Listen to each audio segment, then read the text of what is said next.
Hello from Bond University on Australia's beautiful Gold Coast, and welcome to Open Day Live. I'm your host, Candice Dixon, and I studied a Bachelor of Communication here at Bond. It is so great to be back on campus with you today. Now, whether you're watching from China, Canada, Coogee, or Christchurch, I hope you're having an amazing day wherever you are. Now, our studio is right in the middle of the action for Open Day. Now, the day is just getting started, so let's take a look around to see what's happening around the campus.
What a day. We've got an action-packed lineup planned just for you. You'll be hearing from some of our rockstar academics, amazing current students, and we'll get a behind-the-scenes look at the life at Bond.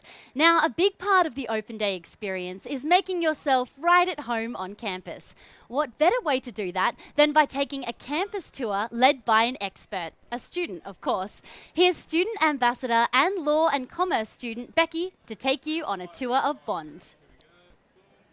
Hi, my name's Becky and I'm studying a Bachelor of Law and a Bachelor of Commerce here at Bond University. I've been here for 18 months and I'm very excited to take you on a campus tour today. For a university that offers world-class academics and first-class facilities, you are going to be amazed with what you see. Behind me we have the Arch, which is the largest freestanding arch in the Southern Hemisphere. So let's get started.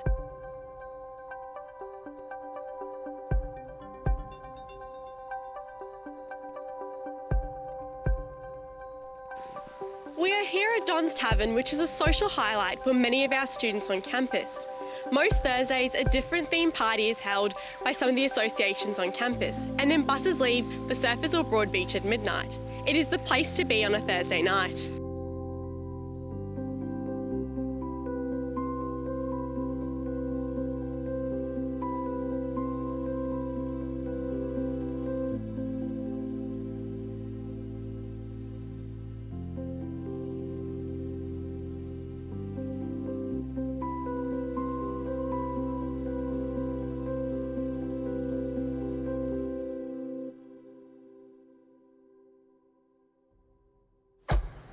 The Sports Centre here on campus is home of the Bond University Swimming Club, where many elite swimmers train.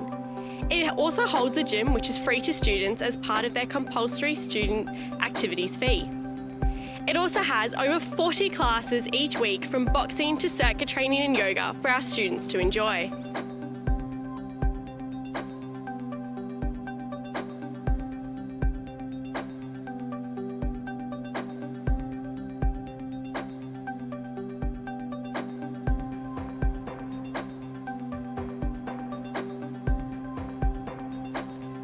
We are here in the moot courts located in Bond University's Faculty of Law.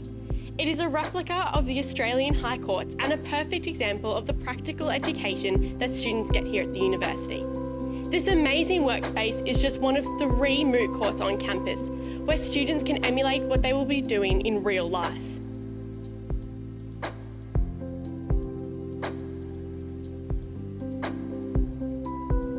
This This is my personal favourite place on campus. It is a great place to study in the law faculty or even just to catch up with friends.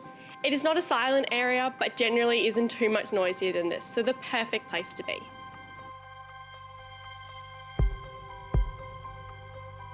This is the Multimedia Learning Centre, or colloquially known as the MLC. It features both Macs and PC, has TVs which connects to Xbox and PlayStation, and has the Global Links Room, which has video conferencing facilities to anywhere in the world.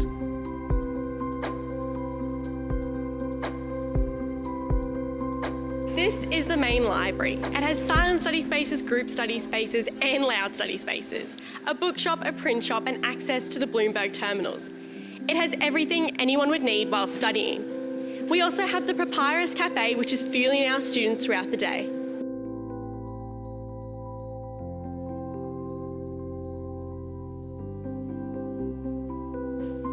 We are here at the Transformer Space, where students, no matter their degree, can bring a project to the academics here who will help them launch it off the ground, get them in contact with legal information and contacts with investors. The Obedience School of Architecture fosters creativity and collaboration and is complemented by an external workshop area, including a digital robotics lab.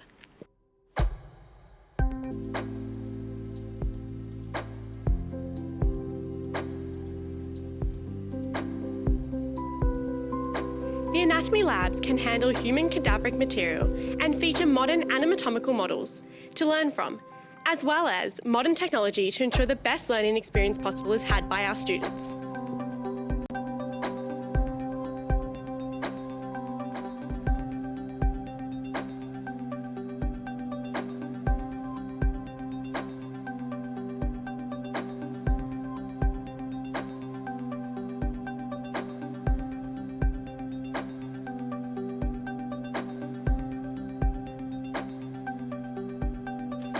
The Filming TV studios boast personalised editing suites, studios and a loan room. Here we have cutting-edge technology and all our cameras are on loan, ensuring our students are working with the cameras they'll be working with in the workforce.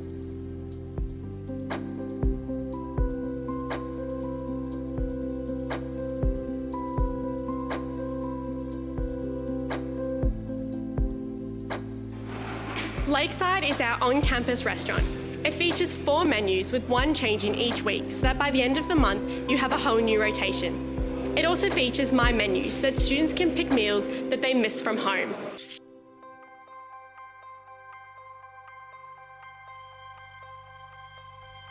The staff in the Office of Future Students are going to be your best friends in your application to Bond University.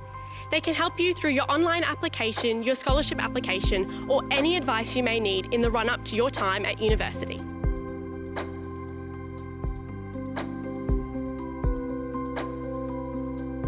The Limitless sculpture was recently unveiled to represent the limitless possibilities of an education. It features the names of 26,000 graduates from over 100 countries. There is a secret message inscribed in the statue that you'll have to come onto campus to see. Thank you so much for joining me today on this campus tour, and I hope to see you around soon.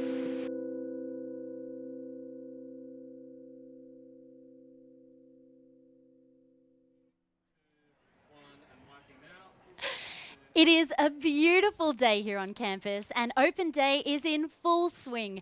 Parents and students are continuing to arrive. Let's take a look at what's happening at the entrance to the campus. Leah, can you tell us how the day is going so far?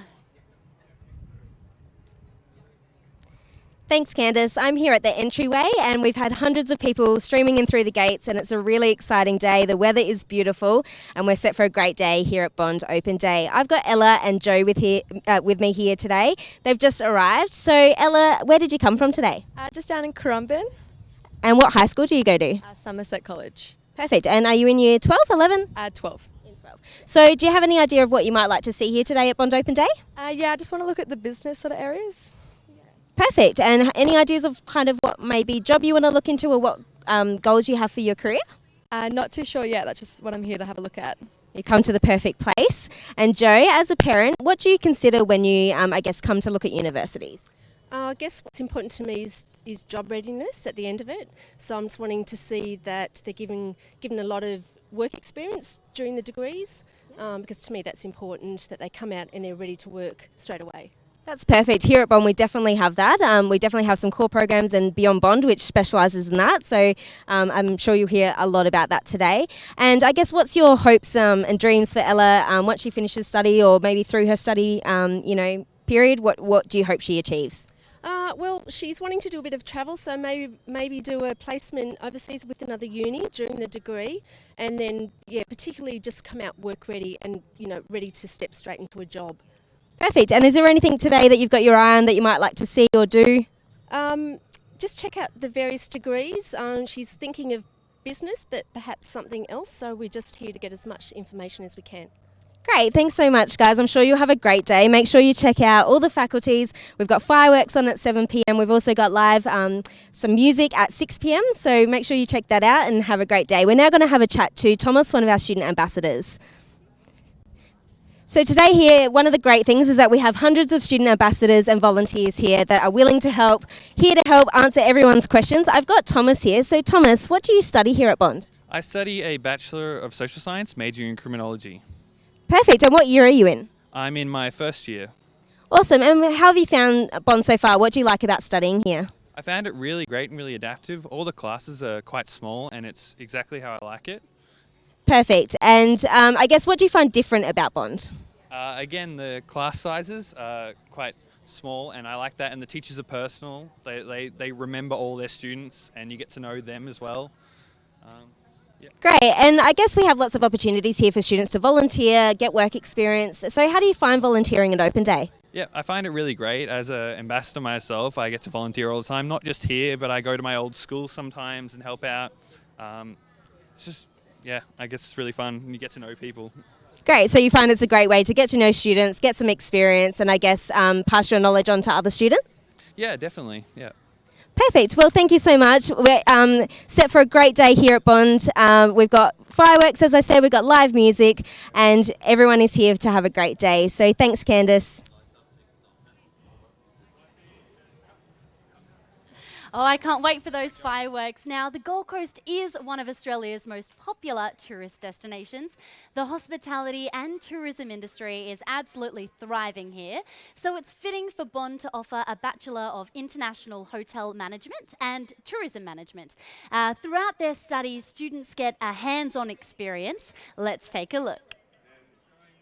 Look at the studies of what work will look like in 20 years' time. Most of the opportunities are around the human services, interactive type jobs. Jobs which are highly repetitive, highly routine, are jobs which are most under threat from technology. Now, hotel management doesn't fall into that category. Hotel management requires interpersonal skills. It's doing something very different almost every day.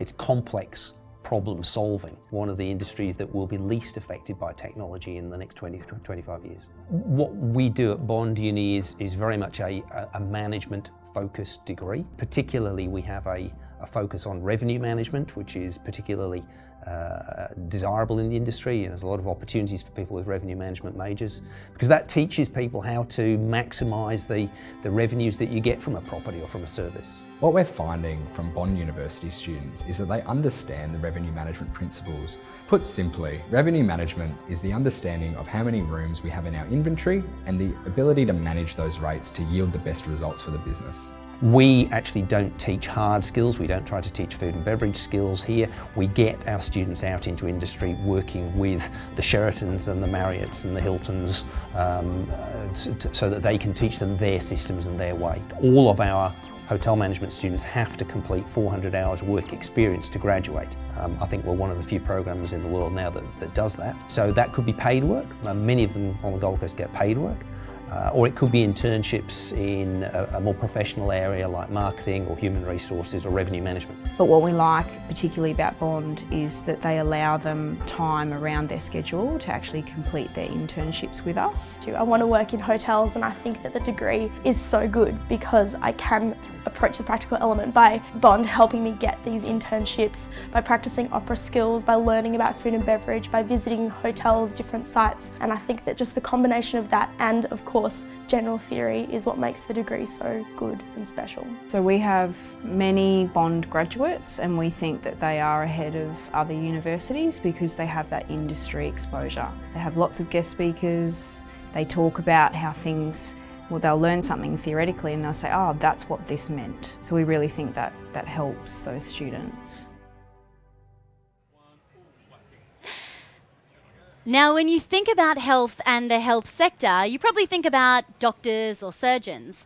But there are lots of different elements to health, and it involves experts across a lot of different areas to help heal people, support people, and prevent illness as well. To talk about the changing health industry and explore what it means to work in allied health, I'm joined by Professor Wayne Hing from Bond's Physiotherapy Program and Christina Turner from Bond's Nutrition and Dietetic Practice Program. Welcome, Christina and Wayne. Hello. Thank you for joining me. So, in a nutshell, what is allied health? Allied Health, I guess we're a team. So we're a team of different health professionals that really support the medical team within healthcare. So there's people like Wayne in physiotherapy, nutrition, occupational therapy, speech therapy as well. Yeah. And Wayne, what sort of jobs could you go into in this industry? Well, in an allied health industry, Yes. well, allied health and medicine itself is it's so team approached. So jobs, you can go in the major hospitals, whether it be private, public. You can go into the private industry where there's private practice, GP practices. You know, there's all sorts of networking that goes on in the different industries. So that's the jobs. As for the classes, what sort of classes might you study in this degree? well, the classes that here at Bond we offer physiotherapy. We offer an occupational health, occupational therapy course. We've got nutrition dietetics, sports science and exercises is a part of that as well. We don't have any of the other allied health like nursing and that, but they're the main ones at Bond.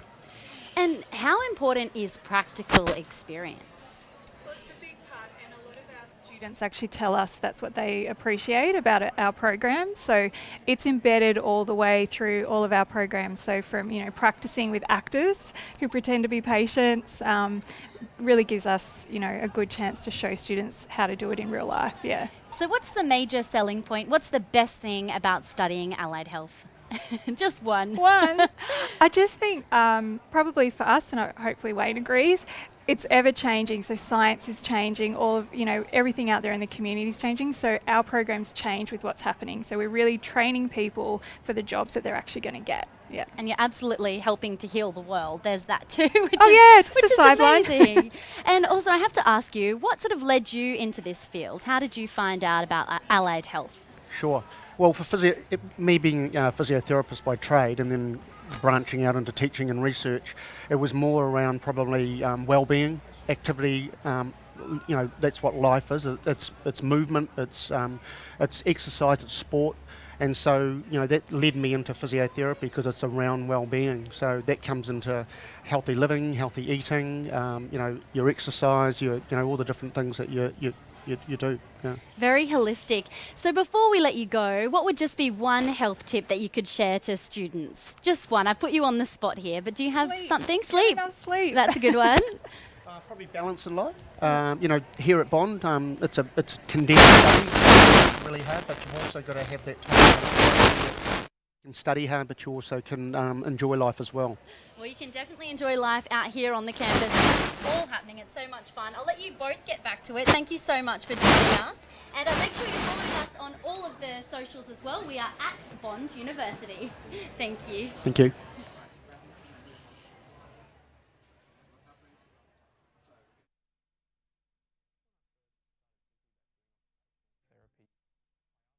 Who was an occupational therapist. When I first started thinking about doing occupational therapy, I asked someone who was an occupational therapist, and they told me to think about it as in terms of something that occupies time, or anything that occupies time. And that held a little bit more context to me in that it was everything. There was nothing sort of off limits for what an occupational therapist can do in terms of therapy that they deliver. A typical day would be come in and set up the clinic for therapy, and you would have your standing client list, and this might involve things like splinting, exercising, stretching, pain management. So I've kind of learnt that you have to think on your feet a little bit when you're doing hand therapy. Each case is specific. Everyone's individual.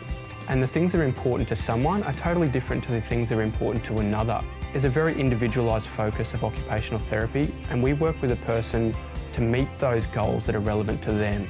A lot of universities produce a lot of good students, but Bond, as Nettie as an example, has been able to demonstrate well above average baseline knowledge of anatomy and biomechanics and kinesiology. I think Bond's instilled in him excellent communication skills, interviewing skills, compared to other universities and other students that we've had in our practice. It's a little bit of an addictive feeling when you can go home and you feel like you've actually made a difference to someone. And I find that most of the people I work with are similar personality types in that they all get satisfaction from helping.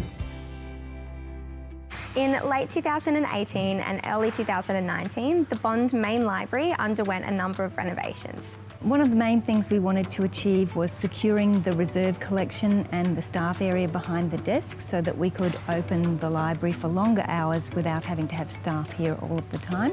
We also wanted to create a more flexible group study area so that students could eat in this area. The other thing that we really wanted to achieve was additional quiet study space.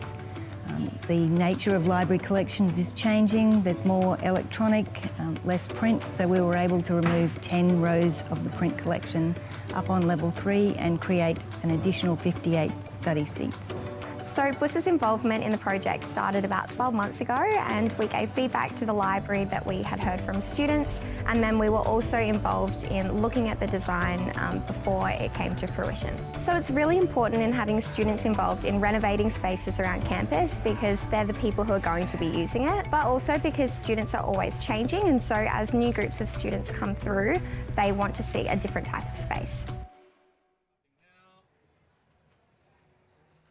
If you're watching from overseas, hello, this segment is for you. Around 40% of students studying at Bond University are international, with Bond students coming from more than 80 countries around the world. Joining me now is Simone Zeng from Bond's international team. Hi Simone, how are you going today? Very well, thank you. How are you? Oh, great. It's a beautiful day to be having our open day, isn't it? Gold Coast, you know. Now Nothing gets better than that. Yeah, we're about to pick your brains here. What are the certain things that you need to really consider when moving overseas to Bond University? This is a very big decision for international students to make that, to come all the way down to Australia. And there are a few absolute very important factors they can look at about Bond. The first thing I will say is the small class size at Bond, because it's nowhere quite like Bond in Australia. Standard class size in other universities may be around 200, but at Bond that's about 30 students in a lecture class, which is a great indicator to positive learning outcome. And the second thing I will say is we offer the trimester system, so they can finish the degree much faster than they choose for another university, which not just saving them time and money, but then they can be in the workforce, you know, quicker than others, and then which can add a great return in investment. And then the last but not least is the accessibility of resources and then support here. Bond has the lowest staff and student ratio in Australia, so students here can receive very personalized service from administrative support to academic support all the way through, and then career support. Speaking of administrative support, what is the application process really like? It's rather simple compared to other universities, particularly for students who are studying year 12 in Australia. So for a Bond, they apply directly to us, so that's one-stop shop. They can apply online through our online portal or through a representative from overseas if they are living overseas.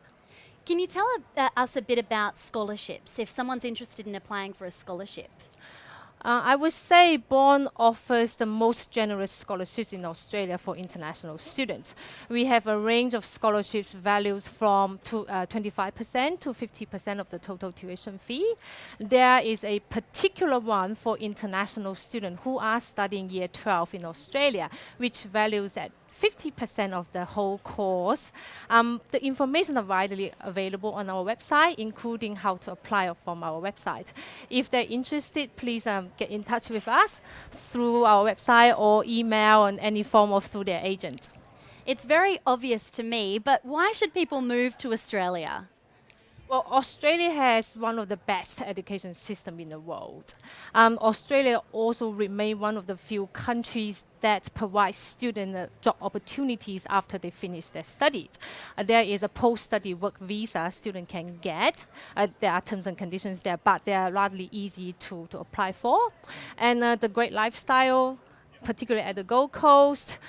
They learn, so Australia is a very multicultural country. I think this is very important now, given that there's global citizens everywhere. So this is something they will need, the communication skills, etc. they will need when they're in the workforce. So Australia is a really good country to come and gain those skills.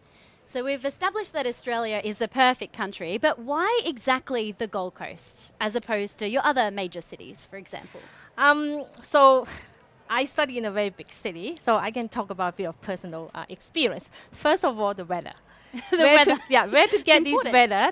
I think from statistics, Queensland have more than 300 days of fine weather across the year. Yes. So I do think weather is very important. Lifestyle not overly clouded. Housing is easier to find compared to Sydney and Melbourne.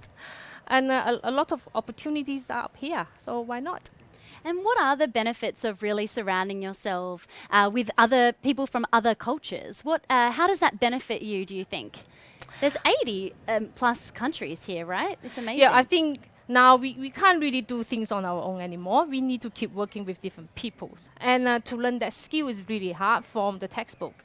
So the best way to do it is to communicate with and work with the people on your everyday life. So Australia is such a multicultural country, so why not to get the benefit out of it? And how do you think we at Bond really celebrate different cultures?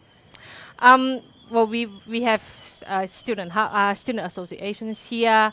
The diversity you can see from Bond, it's very rare to see from other university. I have to say, I work in the university sector for more than 10 years, so this is the greatest diversity I can see as a small university. And because we are a small university, well, we are more united together, and you know each other. You get surrounded by very friendly people, and in the international office most of the staff, I can say, from the recruitment team are from different cultures, so we understand what the students need and then could help them better. I absolutely loved studying at Bond myself, and one of the perks was trying all different cuisines. I loved that as well. And I also made so many friends from all around the world and places I would have never dreamed of visiting. I've caught up with students from Bond, so that there's that aspect as well. Yeah, the alumni network globally, and Bond has actually there's statistics around 40% or higher students from Bond actually work internationally. So, and that network actually benefits to the current student we have here. So for the people who are sitting at home, maybe on the other side of the globe, what's just one piece of advice you would give to them about coming to Bond and joining us here on campus? Bond, if I can only pick one? Just one piece of advice. You can tell everyone sitting at home on the other side of the world. That will be the personalized experience they can get from Bond because of the staff and student ratio. Can you hear the bells? Sorry, if you're watching at home, these are the bells that happen at Bond University, and it is part of our cultural experience. We love those bells. I think it's Waltzing Matilda, if you can hear this at home. But I'll let you keep going with your advice, but I just thought I'd acknowledge what that is in case you're wondering. All right, let's wait until it's finished. It's so quite we can loud all for enjoy us this. Here. But if I could say one piece of advice, it is the Gold Coast is the most beautiful place on the entire globe. It is stunning. The beaches are absolutely glorious. The wildlife is just phenomenal. Obviously, the educational reasons as well. I absolutely loved studying here, and I would come back tomorrow if I could. And of course, we love Waltzing Matilda as well. And I think the bell might be finished, so you can continue with your advice now. So the personalized experience you don't get from other university. That's the a very strong impression in me as someone who working in this industry for so long, and that sums up everything about Bond. If I can only pick one.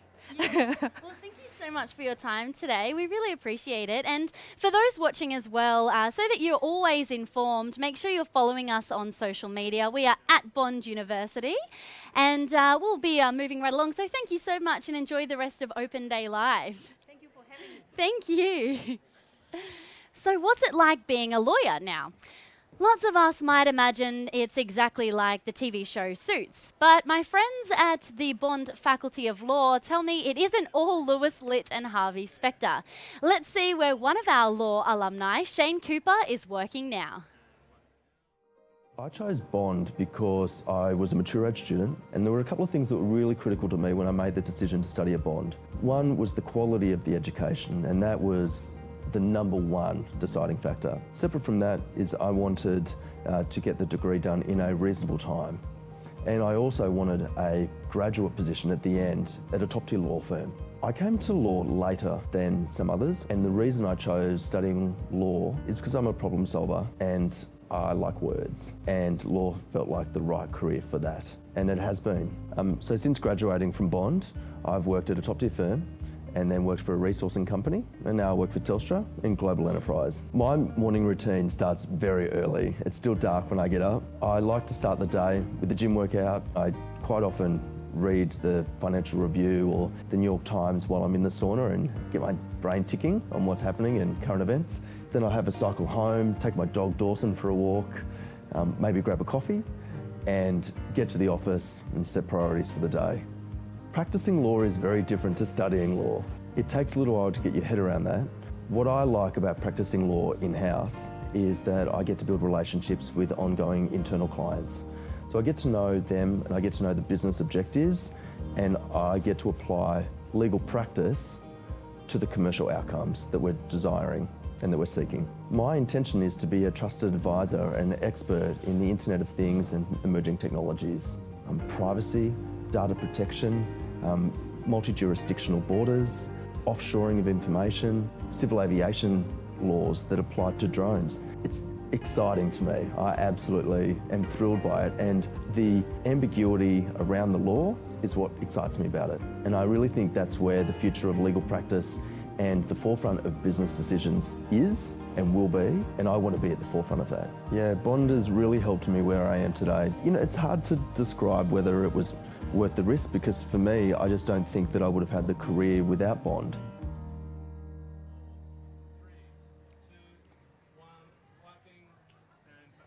So how do you stand out in a world of startups? In this new exciting world, anyone can be an entrepreneur if they have a big idea and the tools and attitude to succeed. So that's where Bond comes in. Now, joining me at the desk is Assistant Professor of Entrepreneurship, Dr. Baden Uren, to talk all about entrepreneurship at Bond. Now, I actually studied entrepreneurship as a subject. I absolutely loved it. What do you think the key things are in terms of what you need to be an entrepreneur? I think you nailed it right when you started, Candice. Anyone can be an entrepreneur. Entrepreneurs are everywhere. That's what we do know. It's not like a business student or someone who's really good at math. You have entrepreneurial creatives, you have entrepreneurial lawyers, you have entrepreneurial doctors, you have entrepreneurial psychologists that set up their own business and expand into multiple clinics. So what's sitting behind there is actually a bit of a way of thinking, a discipline in the way in which entrepreneurs identify opportunity and go out and grasp that opportunity, and it doesn't necessarily align to a particular discipline. That's really amazing to hear. It almost means that this knowledge is applicable across every single industry, really. Oh, without question. And I think even more today, where change is so constant, where new technologies are coming through that are enabling us to deliver a customer experience that is better and better, almost every day. Every single person within an organisation, whether you're in HR or whether you're building aeroplanes, it doesn't really matter. We're all focused on delivering values to customers, and so you can do it from any particular region within a business. That's actually so true. And right now we're broadcasting all over the world. So that's just an example of, it's just a thought, and it can happen now because of technology. Why do you think that entrepreneurship is such a hot topic right now, this year really? Yeah, so I think it's been building over the last decade, especially over the last 4 or 5 years, and it's been It's been building momentum as technology changing business has been building momentum.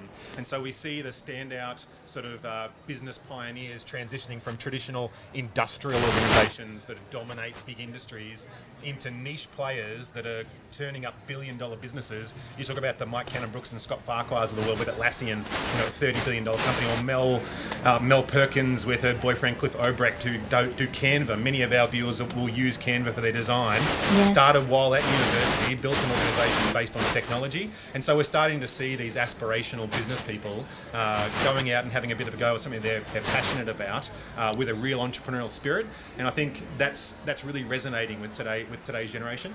There's sort of a stereotype that to be an entrepreneur, you either need to be that really creative person that just wings it all, or you need to be that really logistical, mathematical mind type of person. Do you think that's true? Do you need to be either of those extremes? I think you definitely need a superpower. Yeah. Now, what that superpower is, it might be the creative streak, but you can't just be creative, right? It might be you're just numerically brilliant, but a numerically brilliant person who can't relate and can't translate and transform that knowledge into a customer outcome is not going to be successful. So what we do see in entrepreneurs is they tend to be, yes, they have some kind of inner superpower. Like you can instantly see it, you feel it with an entrepreneurial individual like that. They're pretty special.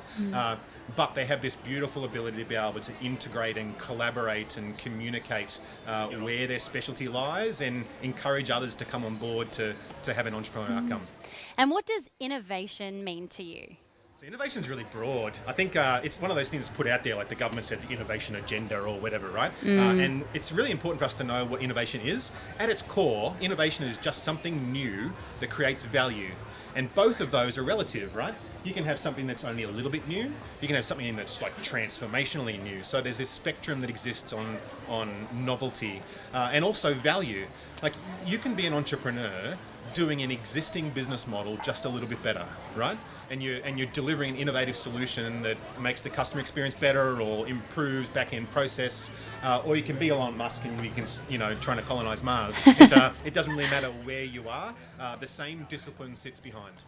Apart from entrepreneurship, the obvious one, what other subjects are sort of aligned in this field? So the good thing is that there is a discipline that sits under entrepreneurship. We know it. Otherwise, we wouldn't have a degree that you can study to understand. And that is blended across a lot of transdisciplinary skills. Because as we said, entrepreneurs are everywhere.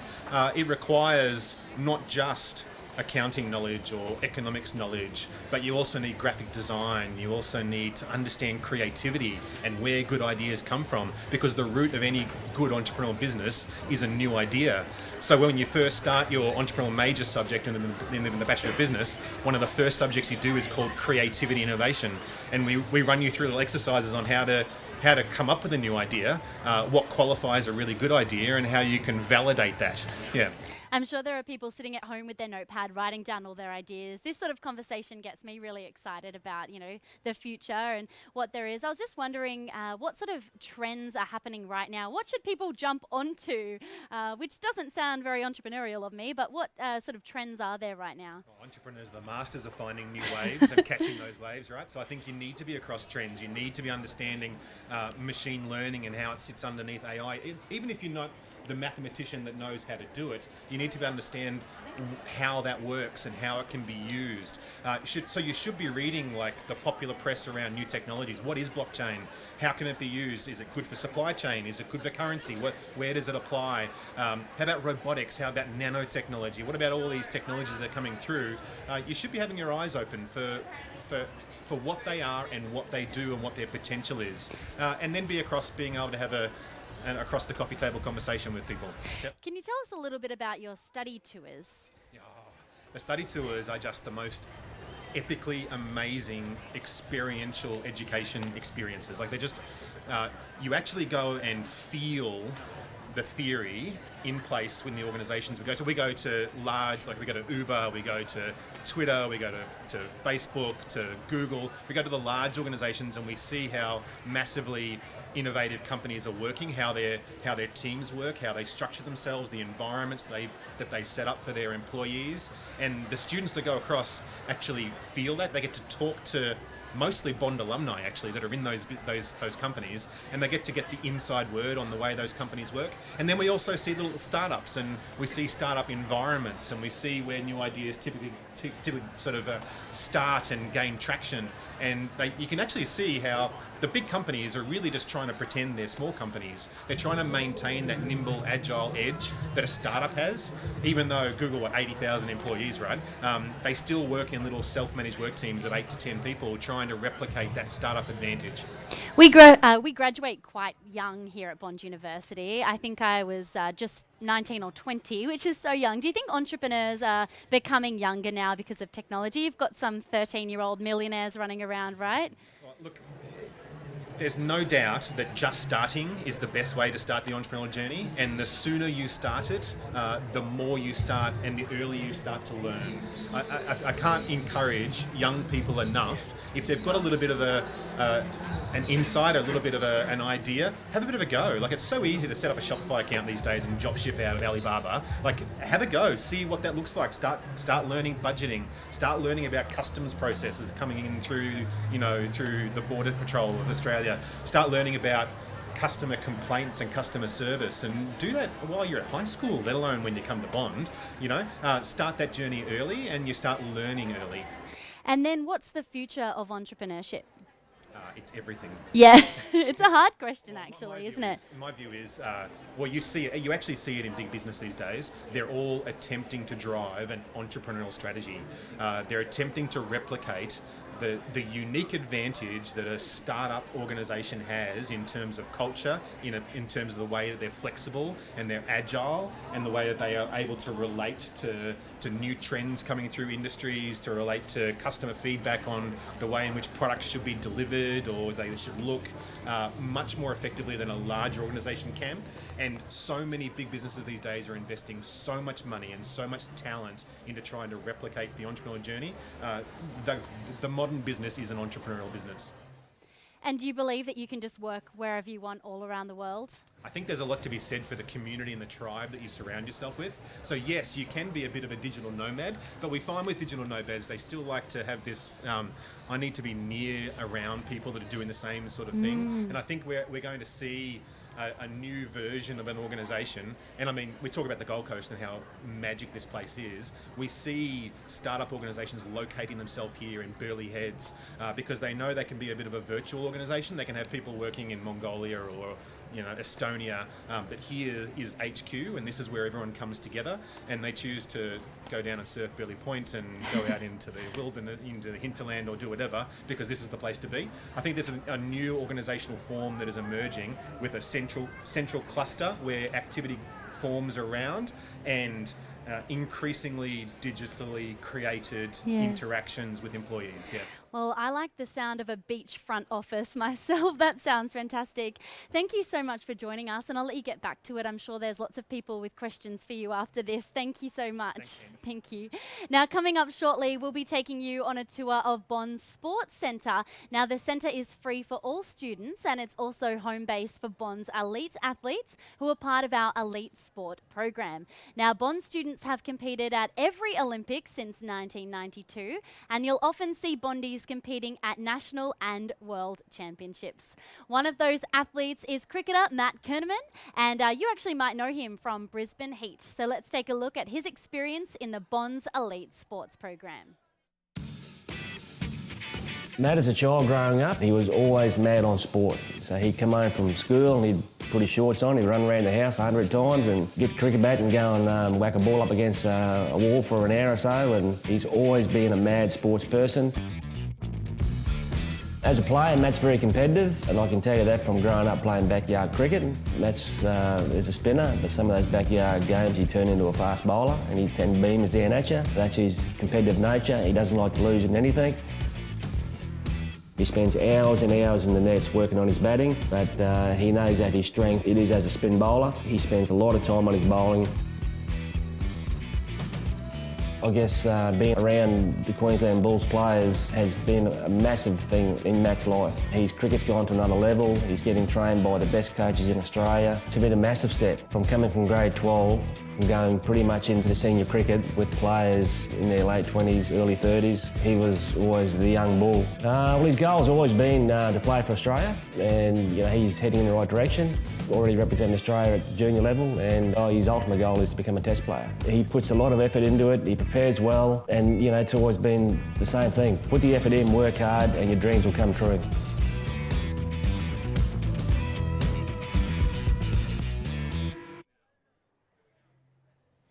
Who wouldn't want to live here with 360 days of sunshine, some of the world's best beaches, and a melting pot of food, fun, and events on offer? The Gold Coast is one of Australia's most livable cities. Now, we know that making a move overseas or interstate is a huge decision, so we've brought in some experts who have taken the plunge and have made the move to tell you a bit about the considerations when moving to the Gold Coast. So we've got Sneha and Martin. Welcome. Thank you so much for joining us. Thank you. So I have to ask, what is one of the most surprising things about moving to the Gold Coast? But firstly, where are you both from? Where were you originally from? I'm from India. Okay. I'm from Sydney. Oh, great. So small move, massive move. Yes. I'll start with you because that's a huge cultural change. What are Yes. some of the most surprising things about moving to the Gold Coast? So the first time when I landed down to the Gold Coast, the first thing what just came across me was the clean weather, the blue skies, and less population. So I am from Mumbai, so that's the most populated city in India, and that was small amount of people, no honking on the road. So that was something which just surprised me, and I felt like so much at peace. So that's one thing I really loved about the coast. And back in India, I come from the coast area, so I am connected with home with more beautiful places around and more beautiful weather around me. So yeah, that's what was something which I really liked. Yeah, it's open spaces and Yes. beautiful sunshine. That's totally right. What about the move from Sydney? It's only an hour flight, but is it a different world here? It's a lot less busy, I'll say that much. Coming from Sydney, I had a lot of experience being in the city and very hustle and bustle, but coming up here, it's been a lot more relaxed and get to experience the sunshine and just relax a lot more, so that's been great. So what is life like here for people who are watching from the other side of the world? Could you just describe a usual week for you? For me, a usual week, I spend half my week at work, so that's, but even being in Queensland, it's not too bad being at work with all of the sunshine and great weather as well. But during the week when I have class, I come to uni in the morning and relax around the library and get some work done, and then go to class during the middle of the day. Often we'll shoot off to the beach in the afternoon if we don't have anything to do, or we'll head back to the library and spend some time there. Yeah, you see a lot of surfboards floating around here, that's for sure. So do either of you live on campus? Campus, but I had friends who used to stay on campus, so I have had a glimpse of what it is like staying on campus. It's fun. Yeah, so it's fun. Whenever I share my experience with students, I recommend them to be on campus for one semester, make friends from different parts of the world, and then if you're comfortable to be on campus, you can continue doing that, or you can just rent places around campus, because we have a huge, massive off-campus accommodation just surrounding the university. So you are off campus, but you're actually close to the campus. It's just like hop, skip, jump, you're in the uni, and then you go back to your house. So yeah, it just depends. Like being an international student, obviously you have food preferences. I understand, like coming from different parts, you might be liking to have something different.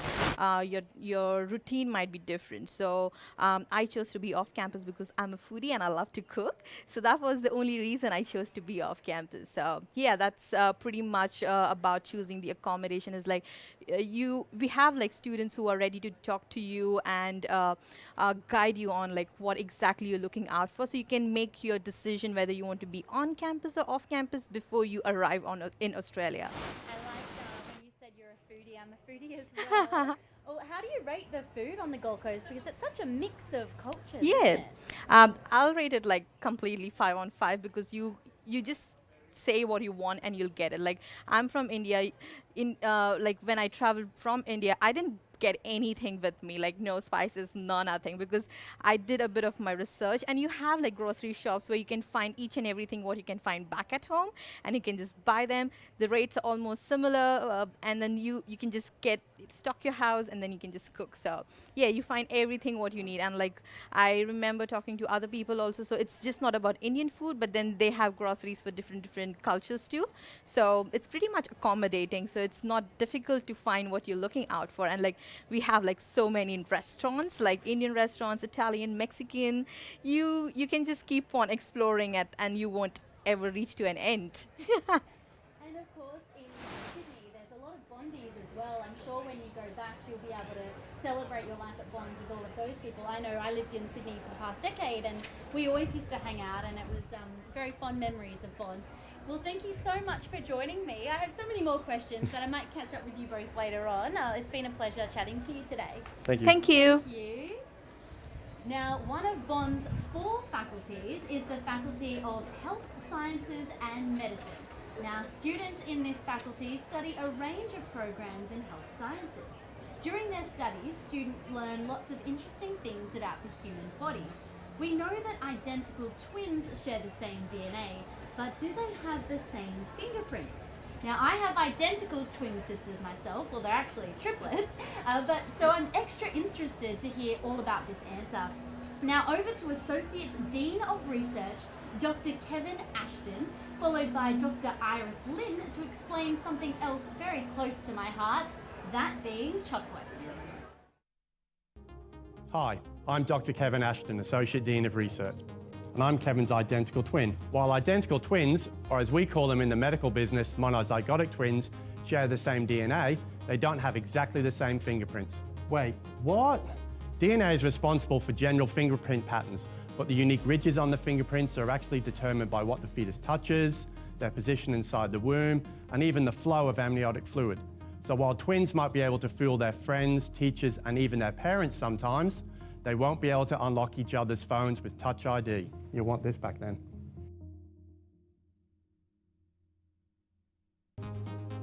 Chocolate. It's delicious, and that's a scientific fact. Chocolate contains compounds that stimulate the brain to release dopamine. Dopamine is the feel-good neurotransmitter, and it's released whenever we experience something we enjoy or are really happy about. So there you have it. If you can't resist a piece of chocolate, it isn't your fault. It's dopamine's.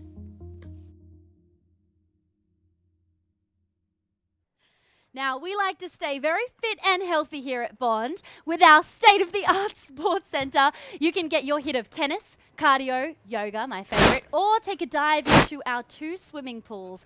There'll be no excuse to be a couch potato while at Bond. Let's take a look at the sports centre with one of Australia's world-class swimmers and Bondie, Elijah Winnington. Hi guys, I'm Elijah Winnington, a swimmer here at Bond University. Today I'll be showing you through this world-class sports centre I have behind me. Let's go.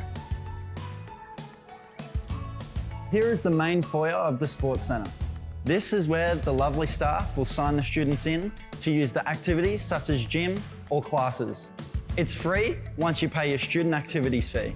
And beside me, we have the Blues Honours Board, where the best students in Bond history get honoured for their outstanding sporting achievements. Here we have one of the many function rooms in this amazing sports centre. This is personally where I do gym activities in the mornings before swim training, but it is also where TRX classes are held for students in mornings and nights. This is a beautiful looking courtyard here at the sports centre. A place where functions are held and students can grab a coffee if they desire. And here we have the main gym floor. It has everything ranging from cardio machines to free weights to squat racks. It honestly has everything a student could ever want. Let's check some of it out.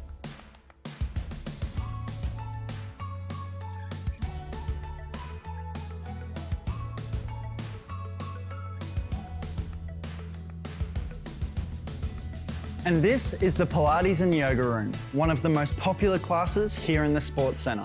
It's one way to tone your abs and keep you fit. Let's see what else we have.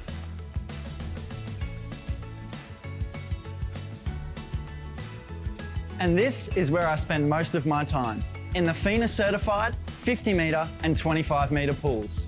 Well, that's the tour of the Sports Centre. Thank you for joining me, and I hope to see you training here soon. Back to you, Candice.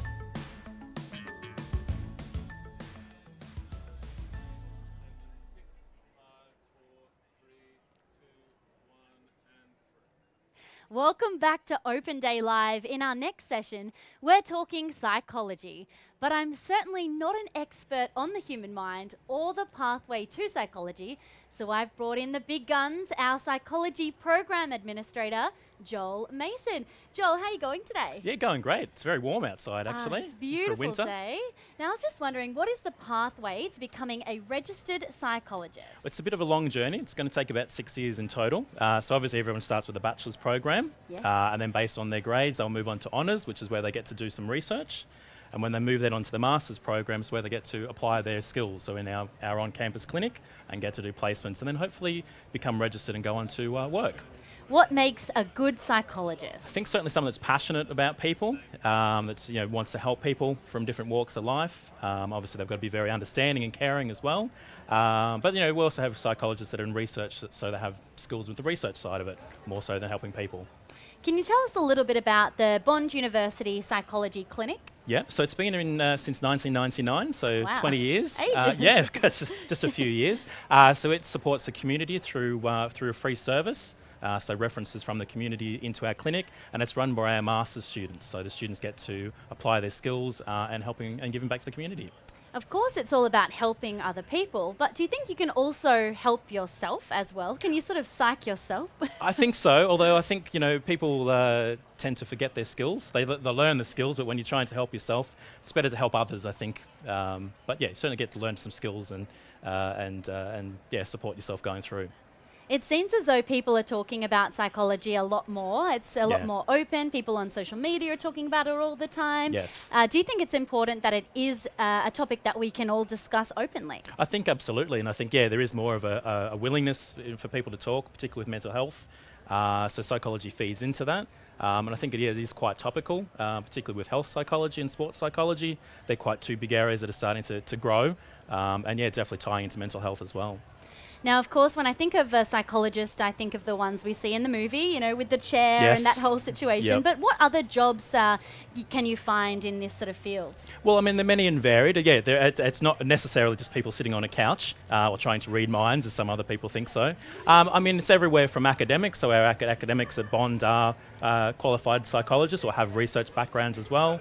There's research. It's many and varied, even looking into advertising. There's a psychology behind what people buy and how advertisers tap into that. This could be a scary question, but where do you see the future of psychology? Ooh. It's scary Yes. because there's so much technology. Look, and I think there's a AI. lot of technology, and there's apps that are coming out that help people with mindfulness, and so making sure that they're present in the moment, and finding that time in a busy life to stop and calm themselves, I suppose. Yeah, I suppose there will be a move to online, but psychology is still face to face, so I don't think that'll ever go out of style. So no, cords plugged into our brain, look, or is possibly, that but happening? who knows? Who knows? Maybe one day down the track. Oh, it's such an interesting topic. What do you think is the most fascinating part of the human brain? I'd love to know what you think. Ooh, I think certainly learning people, or understanding people's behaviours, so why they do things, and you do take some things with a grain of salt, but there's certain common factors that we're human, so we have certain similarities between each other. Is it 21 days to create a habit? Is it 21 I think days? it is around yes, that time? yeah, that comes to mind. I try that sometimes. It has Does worked, it work? actually. Yeah, it has Can you break worked. a habit as well? Before I break it. Yeah, of course. Definitely. Well, thank you so much, Joel. It was Thank really you. lovely chatting to you, and enjoy the rest of Open Yeah, Day great. Live. Thank you very much. Thank you so much. Thank you.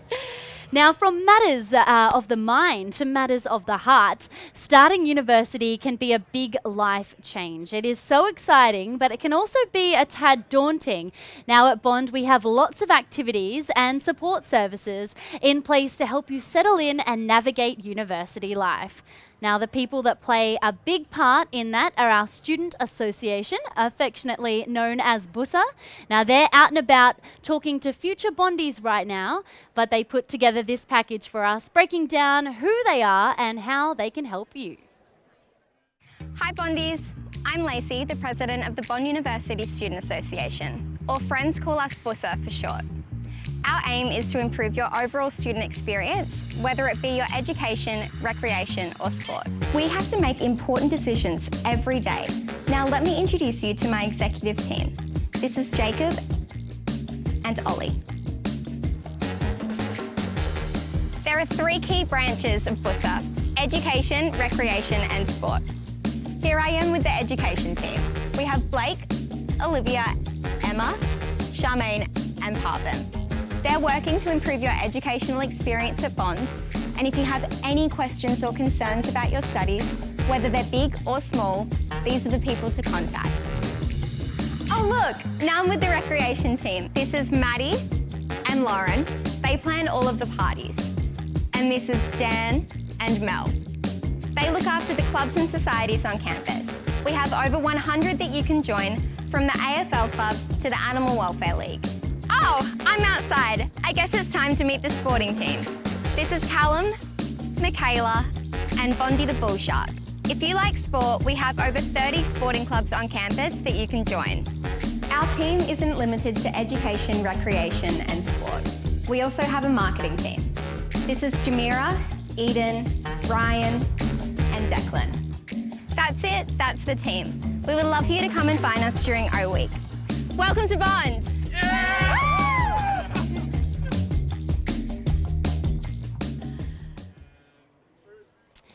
Bond offers a number of scholarships to domestic and international students. Applications are now open, so it's time to put your best foot forward and apply for a scholarship you are eligible for. Now, to give you a head start on your application, I'm joined by scholarship student Vanessa and current Vice Chancellor's elite scholar Becky to give us a crash course in scholarships. Scholarships are super exciting. Now, Becky, what are your tips for people aspiring to score that scholarship like you have? It's definitely important to go on the website, have a look at the eligibility criteria, because a lot of people think that they're not eligible, but they will definitely be surprised in that Bond offers such a variety of scholarships that there's something for everyone. And make sure you're being unique. Be yourself, show us what's different about you and what makes you stand out. So. Can you tell us a bit about your journey at Bond and in regards to scholarships? Yeah, so I started here in 2018. As a scholarship student, and it's been an amazing journey so far. The opportunities I've had here far surpass what I think I would have had anywhere else, so I wouldn't trade the experience that I've had here for the world. And Vanessa, is there anything different about being a scholarship student? Are you in a different class or do you wear a hat? Or No, definitely not. It's the same for everyone, so it doesn't matter if you get a scholarship or not. You will be treated the same. Bond is like a big family and everyone is the same. Everyone gets the same help from the professors. You have the same opportunities when it comes to student associations, sport clubs or anything else you want to join. Can you talk to me a little bit about the application process? Was it quite time consuming or easy? I would say as long as you're good prepared, it's easy to do it, and every time you need help, you can get help. So you either can contact the Office of Future Students, they're really helpful and they will give you the information and also probably help you if you don't know which scholarship you should go for, to guide you in the right direction. Or if you're doing it over an agency, ask your agency to help you. Scholarships, are they open to international students as well? Yes, of course. I'm an international student and I'm on a PART scholarship here. So for academic excellence or Transformers, which is one of the things Bond offers, you can get scholarships also as an international student. And where are you from originally? I'm from Germany originally. Hopefully people from Germany are watching right now. Say hi. Oh, that's so cool. And can you talk to me a little bit more about your journey now? What are you studying? I'm studying my double master in sustainable environments planning and project management, and I'm more than halfway through the program, and it's a really good journey so far. It's better than I expected, and it's offering me more than I expected ever. Like so many opportunities, and if you want to get involved here at uni, you can get it so easily. You can get such a good experience out of Bond. You might be inspiring people who are watching on the other side of the world right Hopefully. now. How were you inspired? I mean, Germany is very far away. I met a friend over in Sweden, which was from Tasmania, Hobart, and I wanted to visit her and fall in love with the country and decided that's where I want to do my master degree. It's so amazing. Becky, where are you from originally? I was born in South Africa, wow. but I'm based on the Gold Coast now. So Okay, so a it is local home for student. you. That's correct. Yeah. And what does it feel being local but having people from nearly 100 different countries around the world? What's that like for you? It's absolutely incredible because you're engaging with so many different cultures, and realistically that's what the real world is like. When you get out there, you need to know how to engage with different cultures and different manners in those international areas. So to be able to experience that now in university and make those connections that I will most certainly need when I leave is an amazing experience. And do people ever ask you about all of the scholarships that are on offer? Because there's quite a few different ones. Of course, like I was saying before, there's something for everyone pretty much here. So we've got a number of academic scholarships on offer. We have scholarships that focus on your leadership skills and what you have experienced through leadership at school, as well as sporting, and like Vanessa said, the Transformer scholarships as well, which look at sort of your co-curricular abilities. So, yeah. And how do you think having a scholarship now will actually benefit you when you graduate? I mean, it's obviously a financial burden that's lifted, right? Do you think that's going to be helpful to you? Of course. I think a lot of people come to uni worried about that student debt they're going to leave with, and to be able to leave knowing that that's not my biggest concern and that's not the reason I'm looking for a particular job for the paycheck at the end of the day is an incredible feeling to know that I can just follow my dream, really. And know that the prestige level of a bond scholarship as well is great to put on an application to anywhere you're applying. I don't really want to put you on the spot, but what are your dreams and goals after graduation? Yeah, so I'm studying a Bachelor of Law and a Bachelor of Commerce. My goal is to end up in a corporate law area, hopefully a top tier firm, and eventually work in in-house counsel for a sort of creative area, something like Vogue or a magazine in publishing.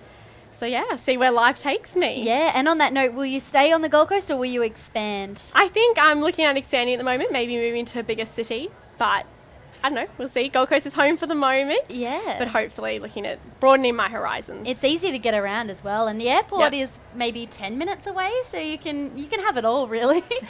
Speaking of the airport, do you ever get to go home, or are you too busy studying? No, I went home over Easter for the first time after a year.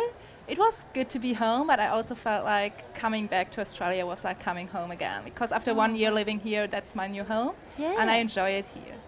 That's incredible. And in your group of friends, what sort of countries are they from? Oh, we are completely mixed. We have Australians, but they're really, more or less rare, because the area I'm studying, there are not so many Australians. But I have a lot of Brazilian friends, Indians, people from Asian countries, so it's a good mixture of all over the world. And yeah, that's what's really good. And later on, you will have like places to visit because you know people there.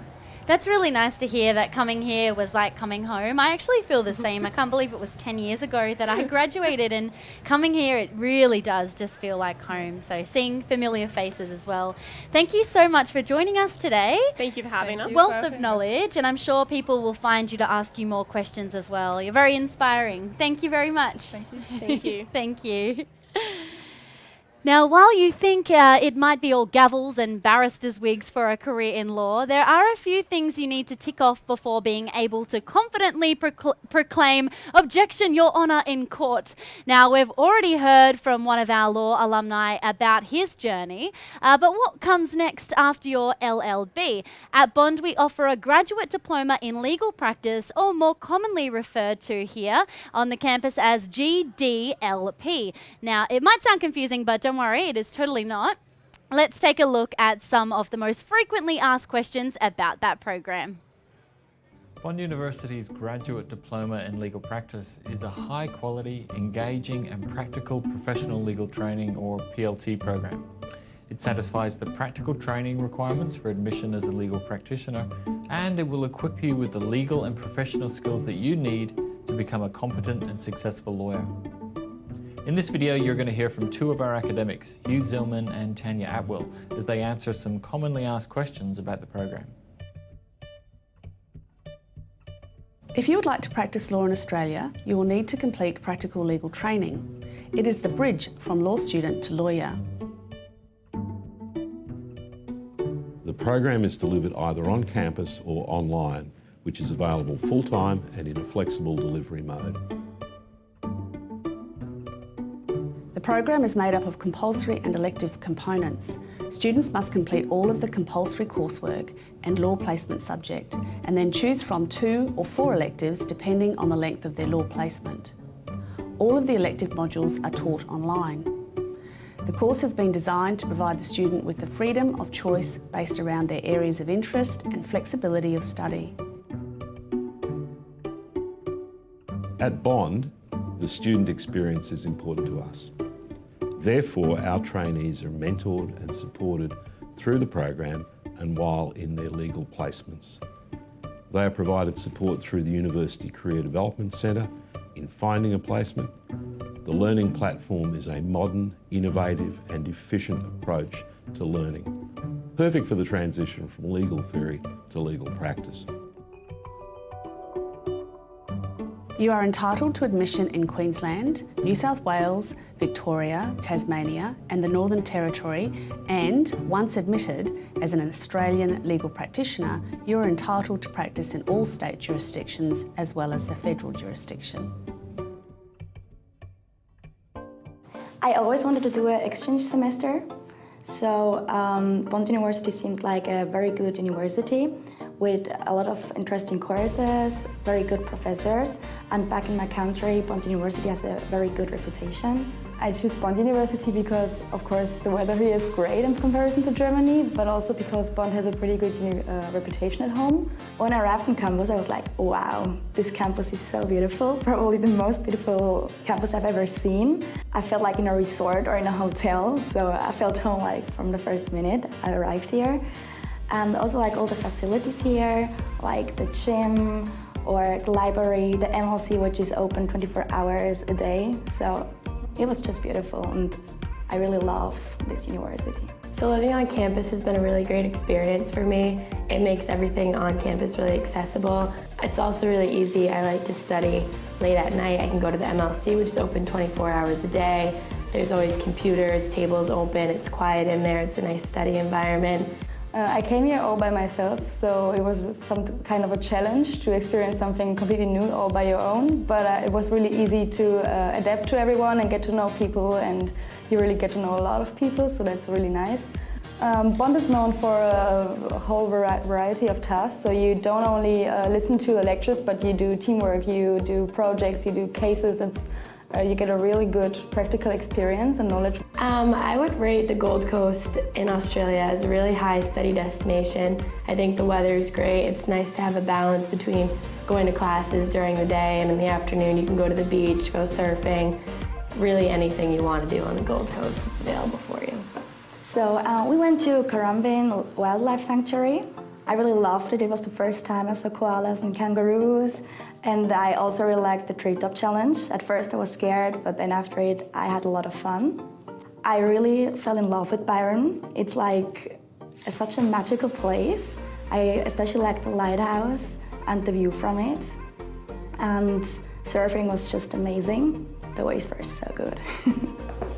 If you've never studied abroad, I would just say do it, try it out. I think it's a great experience. Don't worry if you're homesick or something. You will meet great people, you will get to know a lot about yourself, and yes, I can recommend this to everyone. If you choose to go to Bond, it will be like the best 4 months in your life. And yeah, just do it, you won't regret it. Study abroad experience has had a really great impact on my life. I think it's forced me to really step out of my comfort zone, both in the sense that I came across the world without anybody that I knew. It was really nerve-wracking before I got here. I had no idea what to expect. And getting here, I've stepped out of my comfort zone, making completely new friends from all over the world, basically. And I think it just really makes it seem, or shows you how small everything is that you've known your whole life, and there's a completely bigger world out there for you to see.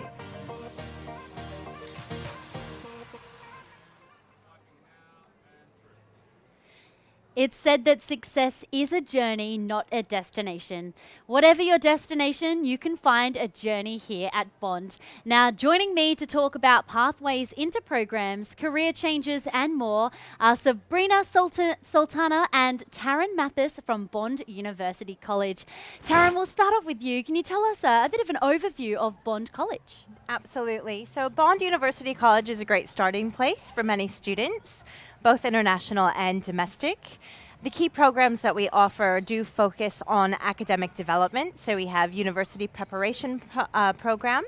We've got a number of diploma programs and a foundation program. So each of these programs is set up to support students as they transition into their full undergraduate degree. We also offer a range of English language programs as well at the college. And what about Pathways students? Can they live on campus? Yes, so we would highly recommend to incoming students to take advantage of the fantastic accommodations right here on campus. For students studying in an English language pathway, we would make the recommendation that they utilize the homestay service. It's a really nice way to ease in, overcome the culture shock, have a nice supportive environment with Australian families, and then to transition into on-campus accommodation once they have their feet under them, feeling a bit more confident. Yeah, because we forget, I mean, we're both local, we Yes. forget what it's like for people who have actually flown across the other side of the Yes, world that's to right. begin at Bond College. Sabrina, you actually know all about that. Can you tell us a bit about your journey? It was a really hard journey for me because I'm from Bangladesh. So when I came here, I saw so many different things, like everyone is speaking in a different language, the culture is different.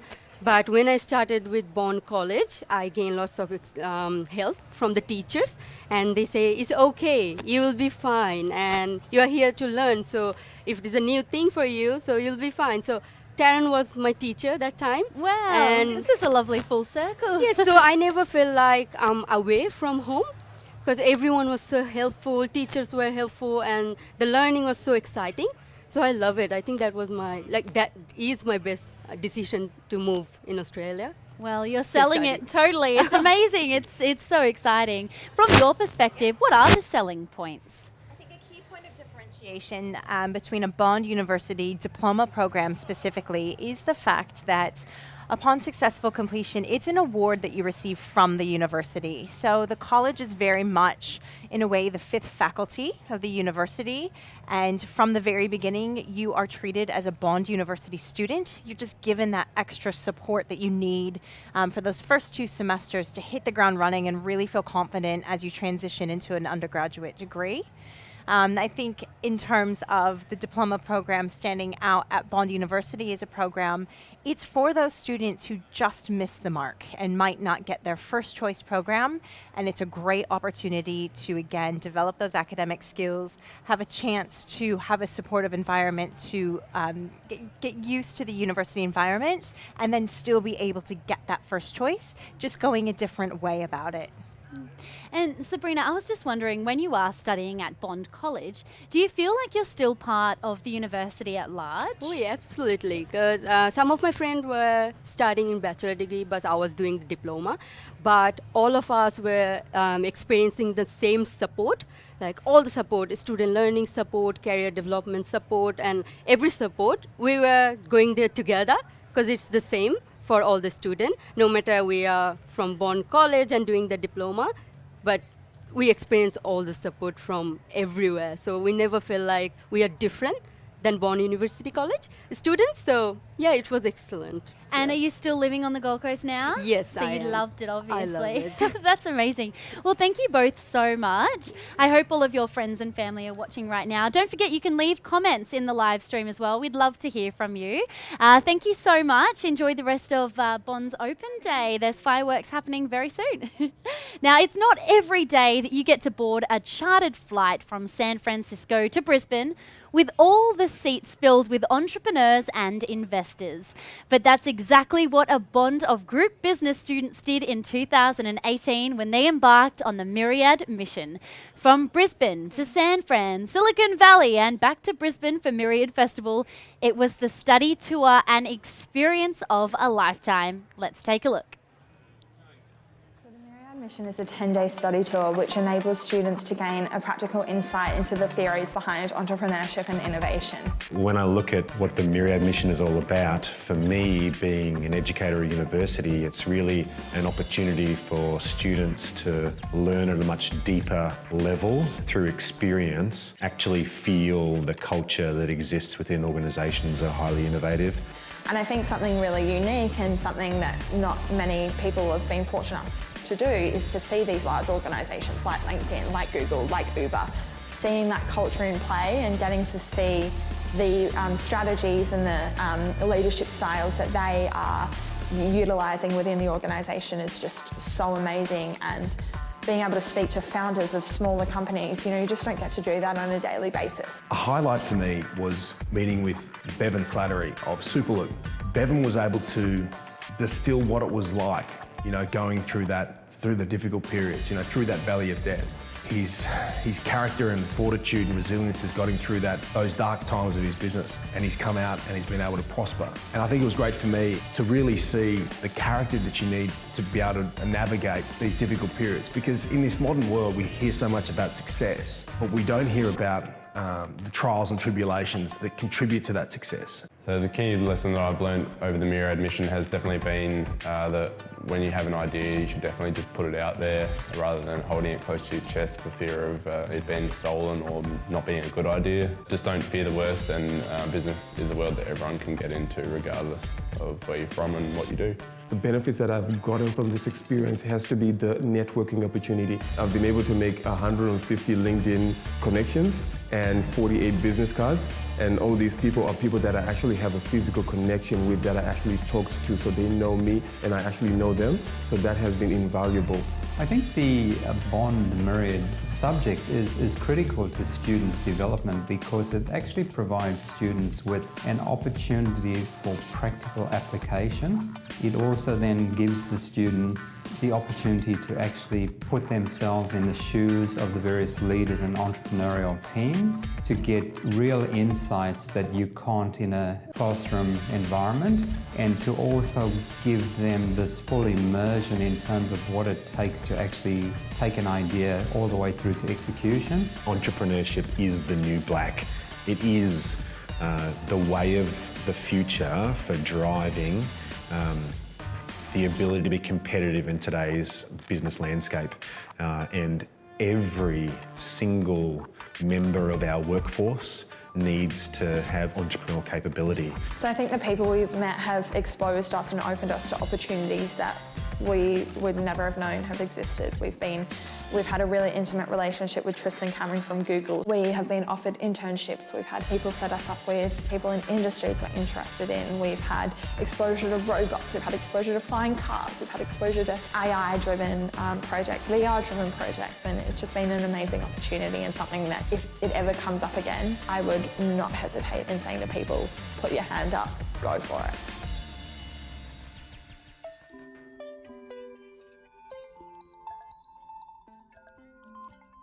When I first started my degree, I was convinced that my job didn't exist yet.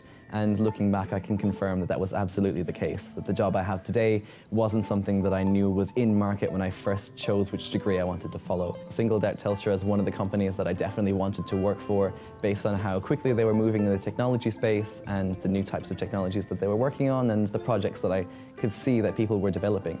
Many of my lecturers were very interested in what the future looked like, and that shaped what the classes looked like. That dynamism that my degree offered me definitely helped inform what sort of skills I could bring to the workplace. So as soon as a role that came along that did have something to do with social media, digital media and technology, I was ready for it.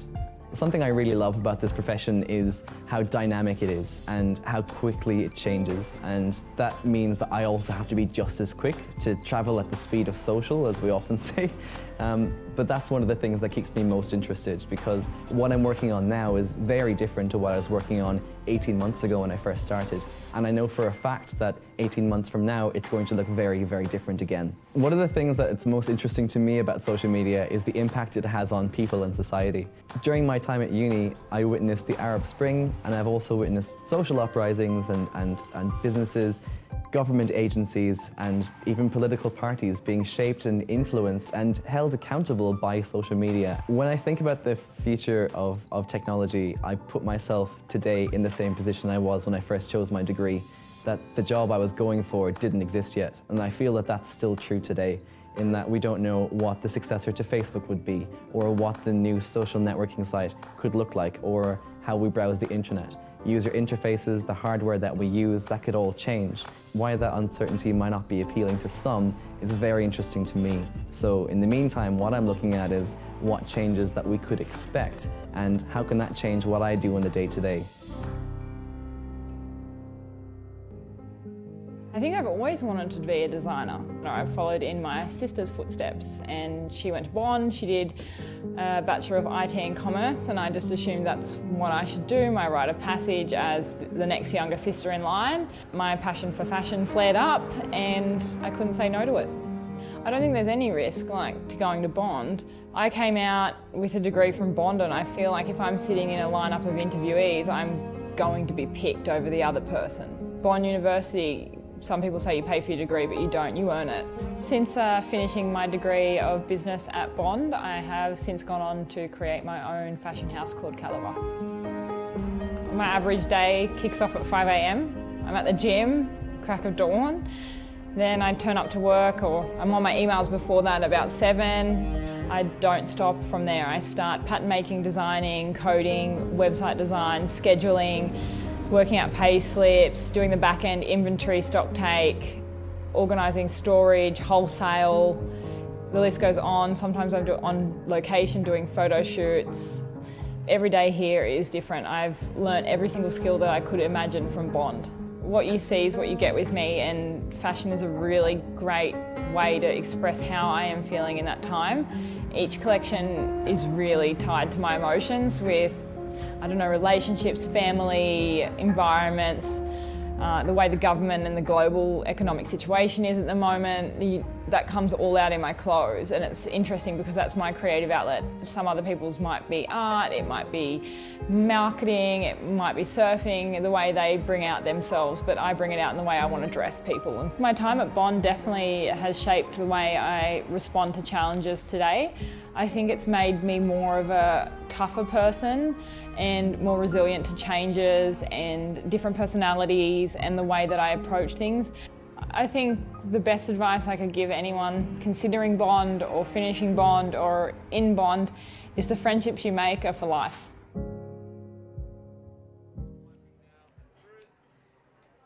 Once a Bondie, always a Bondie. That's our casual motto here at Bond. Now, Bakara Fletcher joins me now at the desk. Bakara, what is the ultimate thing about being a Bondie? I think it's probably the people that you meet. So I graduated from Bond nearly 10 years ago now, and the friends that I made here are friends that I've really stayed in contact with. It's been fortunate enough that I've been able to travel the world and stay basically accommodation free, just from staying on friends' couches everywhere from South America to North America, throughout Europe, and really those connections that you make with different people because of how small the university is. You get to know the other students so well, so that's probably my favourite thing. Yeah, I feel like those first few days are really important when it comes to making friends. The people I met in the first 24 hours then became my friends for a decade. It's sort of like everyone here is so cool. It's just whoever you meet first sort of thing. Exactly. Actually, I graduated nearly 10 years ago as well, and all my best friends went to Bond. They're all Bondies, so we catch up at some of the events, which is really cool. What's your favourite thing about the campus? I mean, it is one of the most beautiful campuses in the world, if not the most beautiful. Yeah, it is. I think I studied law, and definitely the moot courts in the law faculty, but probably I lived on campus when I was here, so I've got a soft spot for the blocks, which is part of the accommodation that students can live in on campus, and loved my time living there. It was my home for 4 years, so definitely the blocks and the law faculty would be my two favourite parts of campus. After graduating, what did you do? You moved to Sydney and became... So I moved to Sydney. I actually worked for the university for a few years, and now I'm working for Macquarie Bank. I look after their graduate recruitment, work in HR now. I've also done a fair bit of travel in that time as well. I think the fact that I finished my degree a little bit earlier meant that I had that freedom and flexibility to travel a little bit after I studied, rather than doing it before starting my degree, so I took advantage of that as well. Yeah, actually, this place really inspires me to travel as well. A lot of my friends were American, and then last year I lived in America, and it definitely was their influence. I had all of their little cultures in my head when I went over there. And did you catch up with them when you were there? I caught up with a few, but a lot actually lived... I didn't realise how big America was. So when they said they're in Maryland, or Maryland, however you say it, I definitely couldn't find it. It was very far away from where I was. But yeah, it was amazing. Yeah. But thank you so much for joining us. No I don't want you to worries at go all. yet because we have a lot more to talk about in terms of we both did communication, which is Yeah. so awesome. But I will let you go and get back to all of the festivities. No for Open problems. Day It's so Live. nice to be back on campus. Yeah, and there's fireworks and food and a Yep, band and a as band, well, which yeah. is really fun. I can't Yeah. wait. I'll come and join you later. Perfect. Thank Thanks you so so much. much. Thank you. Next, we're going to hear from a Bond Elite Sport Program athlete, Alex Graham. Now, Alex is part of the leadership group in the Australian Dolphin swim team, and he's just competed at the World Championship. So let's take a look at his time at Bond so far. He loves sport, and being born in Queensland, living here for the first few years, was attracted to the water. I think he's just got a natural affinity for the water. He feels happy after he's been in the water, looks forward to going into the water. There was an old saying, can't make gold out of lead. So if you don't have the base talent, it's hard to really become elite in whatever it is you do. His very first swim race, I clearly remember, he was asked to do a butterfly race. He'd never done it before. They put flippers or fins on him and he blitzed it. It was just mind-boggling. He was like half a pull length ahead of anybody. Our jaw dropped actually when we saw that. It's a strange thing to say, but he's got something special about him, whether it's an X factor, but there's something there which gives me the impression he would do something to a really good level. I can't really put my finger on it exactly, but it's certainly, there's something there. He's got some drive and he loves the process of swimming, of training for swimming. You know, the actual races are a very small percentage of the overall time, so he enjoys that process. Very proud. It's been a privilege to be able to watch him train hard and get to the level he's got to. An absolute privilege.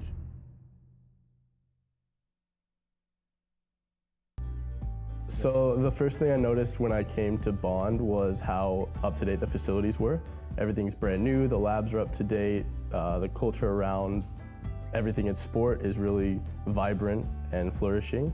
And yeah, everybody's just excited about being involved with sport, playing sport, being outside, being in the nice weather.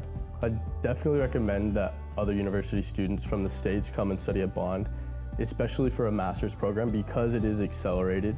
There are 3 semesters a year, so you get it over quickly. You don't have that break where you might be not as connected with the university during the summer or winter breaks. I would definitely recommend people from the US coming to do their master's here. We've put in a lot of effort to develop strong linkages with professional sport. Specifically, some examples are the Queensland Suns, the Australian Institute of Sport. We've also got very strong links with the Queensland Reds as well. So our aim overall is to engage industry and place students in the real world of exercise and sports science with, to be honest with you, quite a strong emphasis on sports science, because we see at Bond University that is one of our strengths, not only in terms of the academic staff, but the interests of the students, and in particular, the world-class, award-winning, high-performance training centre that we have in this very building. I'd have to say one of the biggest highlights of my time here at Bond would have to be my internship at the Gold Coast Suns. That's been an invaluable experience for me. So my role at Gold Coast Suns is primarily a performance analysis role. So that involves looking at footage from both games and training and identifying against some of the key performance indicators that the coaches have set out, how well the team is performing. I'd say that this internship over the last 9 months has given me a really good resume booster, I guess you could say. It looks good to a lot of other clubs and universities in terms of either research or further experience itself, having had that full-time experience with a professional club. Welcome back to Open Day Live. I'm your host, Caroline Graham. Caroline, this is kind of awkward because I'm pretty sure I was booked to do this gig. So I'm not hosting? Yeah, sorry. Yeah, thanks for stealing the thunder though. Yes. I feel like I'm right back at university because I'm joined with one of my former journalism teachers, Caroline Graham. Now, you are the expert, but it's been 10 years, so I think I can hold this, right? Is hard to hand Is that over the okay? mic. Yeah, of course it is. Caroline, now you recently won a Walkley for your work on the investigative podcast, Lost in Larimar. I'd love to know, what is the secret to finding a really good story and then turning it into something so successful? I mean, I think the secret to finding a good story is that you have to live curiously. You have to put yourself in situations where you're exposed to new things, and you have to be interested in people. So that's kind of how we got interested in that story. In terms of turning it into a podcast, I've always loved audio storytelling. Podcast was actually a new medium for us, but it was really exciting to kind of experiment within that field. And it just felt like the best way to tell that particular story. It's a kind of outback Australian mystery with this really strong human interest component. So it felt really nice to have the intimacy of audio for that. There's a lot of noise in this sort of environment of journalism, and there's so many different platforms. I know I get confused which platform's which, and there's just so much happening. It's like the wild, wild west of media, really. Absolutely. How did you choose a podcast? Because I'm hearing that is a very lucrative and fantastic sort of platform these days. It's certainly been a really exciting platform for us. So one of the things that's really exciting about it is that it's actually led to other things too. So the podcast series has been optioned by HBO. So there's a chance that will become a Hollywood story in kind of a different iteration. But I think, one of the things that's really exciting for our students going into industry is that they have all of these different vehicles to tell their stories, and that young voices are kind of being heard earlier and earlier too. So I think that's really exciting. It's a really great and positive outlook, because I know, being a professional journalist, some people say, oh, is there even a place for professional journalists in the world? Because I have a journalism degree, we both have journalism degrees. I'm just wondering whether there is a place for journalism, or is it just open, everyone can be a journalist? What do you think? Absolutely. Like, I would say that even though the tools are definitely there and it's empowering more people to tell stories, but not everyone can tell those stories well. So those kind of core skills of truth, of authenticity, of objectivity, I think they're all still really important, and how we apply them to new mediums. We still need to kind of have that core journalistic ethos underpinning all of that. Do you get nervous interviewing people? I love interviewing people. I love talking to people. But absolutely, I still get nervous. Sometimes it depends on the source a little bit. I had to call a police officer on a Sunday afternoon the other day, and even, all these years later, there's still that little moment before you call that you don't know what's going to happen, but that's also what's really exciting about it too. You never quite know what someone's going to tell you in an interview, and I think that's one of the things that brought me to journalism, is just being really curious about other people and their perspectives. Being honest now, do you get nervous being interviewed? On the other, is this weird for you? It's so fun. I haven't seen you in so many years, so it's really nice to kind of see the tables turned, although I wouldn't mind, having Are you the going to mic back grab that? myself. Okay, Yeah. we'll see how that goes. I think with the social media now, just more and more people are becoming journalists. Yeah, you can definitely hold that. What do you think is a smart move for a journalist? They've just graduated, they're entering this new world, so many different people, everyone asking for attention, that sort of thing. What should they do first? Should they start writing? Should they start filming? Should they start recording? What do you think? I think it's really important to be adaptable and to be kind of competent across all of those areas. But I think with every story, you've got to work out what kind of story is this? What's the best medium in order to tell this? Is this a story that, that requires that sensitivity and quietness? Is it a story that's going to read beautifully in long form? Or are you going to reach your best audience in broadcast or on web? So I think it's really about kind of thinking about the particular story, who your audience is, and making the tools work for you. Well, our audience today happens to be the entire world, so I might just grab this back off you. People are watching from all the countries, and make sure that you do leave us a comment right now, because we'd love to hear from you. It'd be so awesome to find out where you're tuning in from. Thank you so much. It was so beautiful seeing you again. I really appreciate it, and I'll leave this with you as a little memento. Excellent. There you Thank go. you so much. Thank you. Now, to commemorate Bond's first 30 years, the university installed a 6.5 metre sculpture under the arch. Designed by sculptor Ian Haggerty, the sculpture recognises each of the first 26,727 graduates. I think I'm included. Let's take a look at the meaning behind this amazing piece.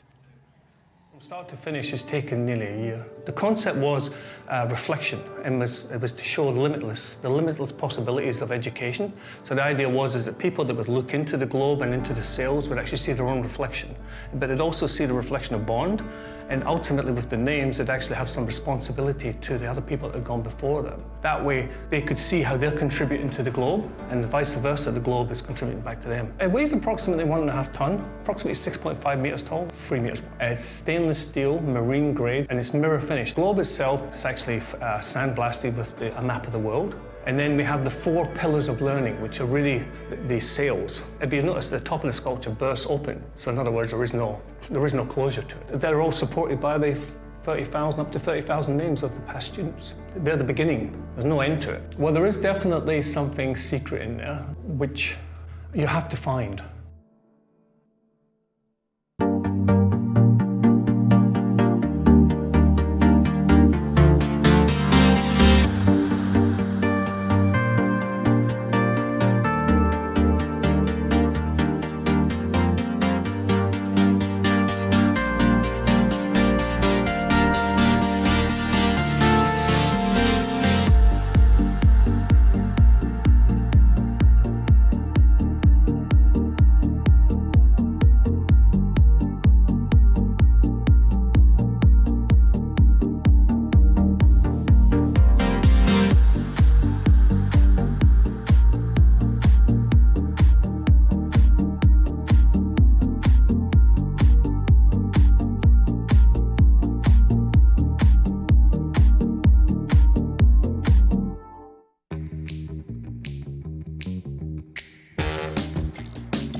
When you're nearing the end of high school or are thinking about a course or career change, your mind is constantly on the future. It can get kind of overwhelming.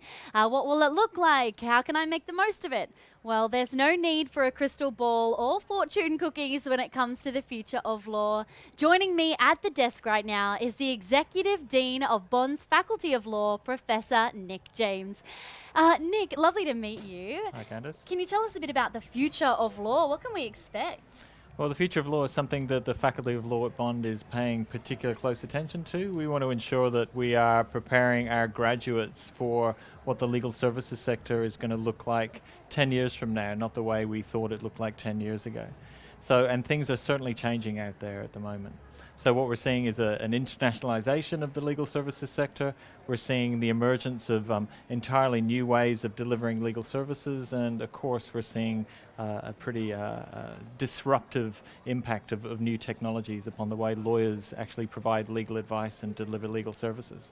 How difficult is it to become a lawyer? It's challenging. I would say it's challenging to get into law school, and it's challenging to actually complete a law degree, and there's good reasons for that. The benefits that flow from actually having a law degree and becoming a lawyer are pretty significant. So there's the obvious career benefits. The sorts of jobs that law graduates can get can be financially rewarding as well as rewarding in other ways, but the law degree also gives our graduates the ability to do good within the community. So they can strive for social justice, they can defend our laws, they can enforce the law. And of course, some of the most impactful people over the last few decades, people like Mahatma Gandhi, Nelson Mandela, John F. Kennedy, some of our global political leaders, went to law school, and they clearly learned something that helped them to be able to shape the world. Can you tell us a bit about the Legal Skills Program?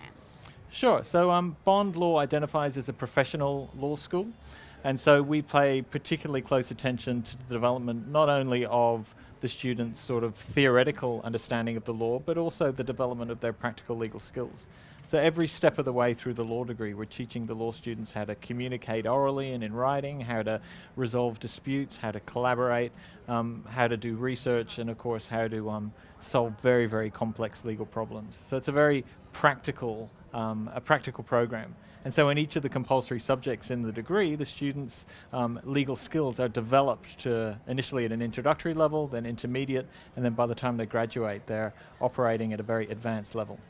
I didn't study law, but I have very fond memories of mooting. I don't know why, it must have been in one of my subjects. I think it was a foundation or core subject at the time. Can you tell us a bit about mooting?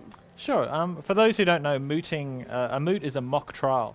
So it's a fantastic way to teach law students some of those foundational legal skills that I was talking about. So when they participate in a moot, in a mock trial, they take the knowledge of the law that they gathered in the classroom and then they have to apply it as if they were a real lawyer in court arguing a case in front of a real judge and being opposed by another team of lawyers. So we organise the students into teams, they have to prepare their cases and then they have to stand up and argue. And the particular challenge that comes from mooting as opposed to, say, debating, where there are some similarities, of course, but in debating you tend to stand up and you deliver your argument and then you sit back down again. But when you're mooting, it's like in a courtroom, you stand up, you start delivering your argument, and then the judge starts asking you questions and challenging you, and you have to be able to think on your feet very, very quickly. So it's a wonderful way to train law students, it's a great way to assess law students, and because law schools tend to participate in national and in international mooting competitions where we put our teams of best mooters against teams from other law schools, it's a great way to meet students at other universities, but also to potentially travel internationally in order to compete. So it's a real central element of our law program at Bond. Apart from obviously the travel, what are the other rewarding aspects of a career in law? Well, obviously, I said before that the career that flows from having a law degree can be potentially lucrative, as well as, satisfying in the sense that you're taught how to help people solve really, really complicated legal problems. So whether you're a family lawyer or a corporate lawyer or a criminal lawyer, what you're doing is ultimately helping people, and that's extremely rewarding.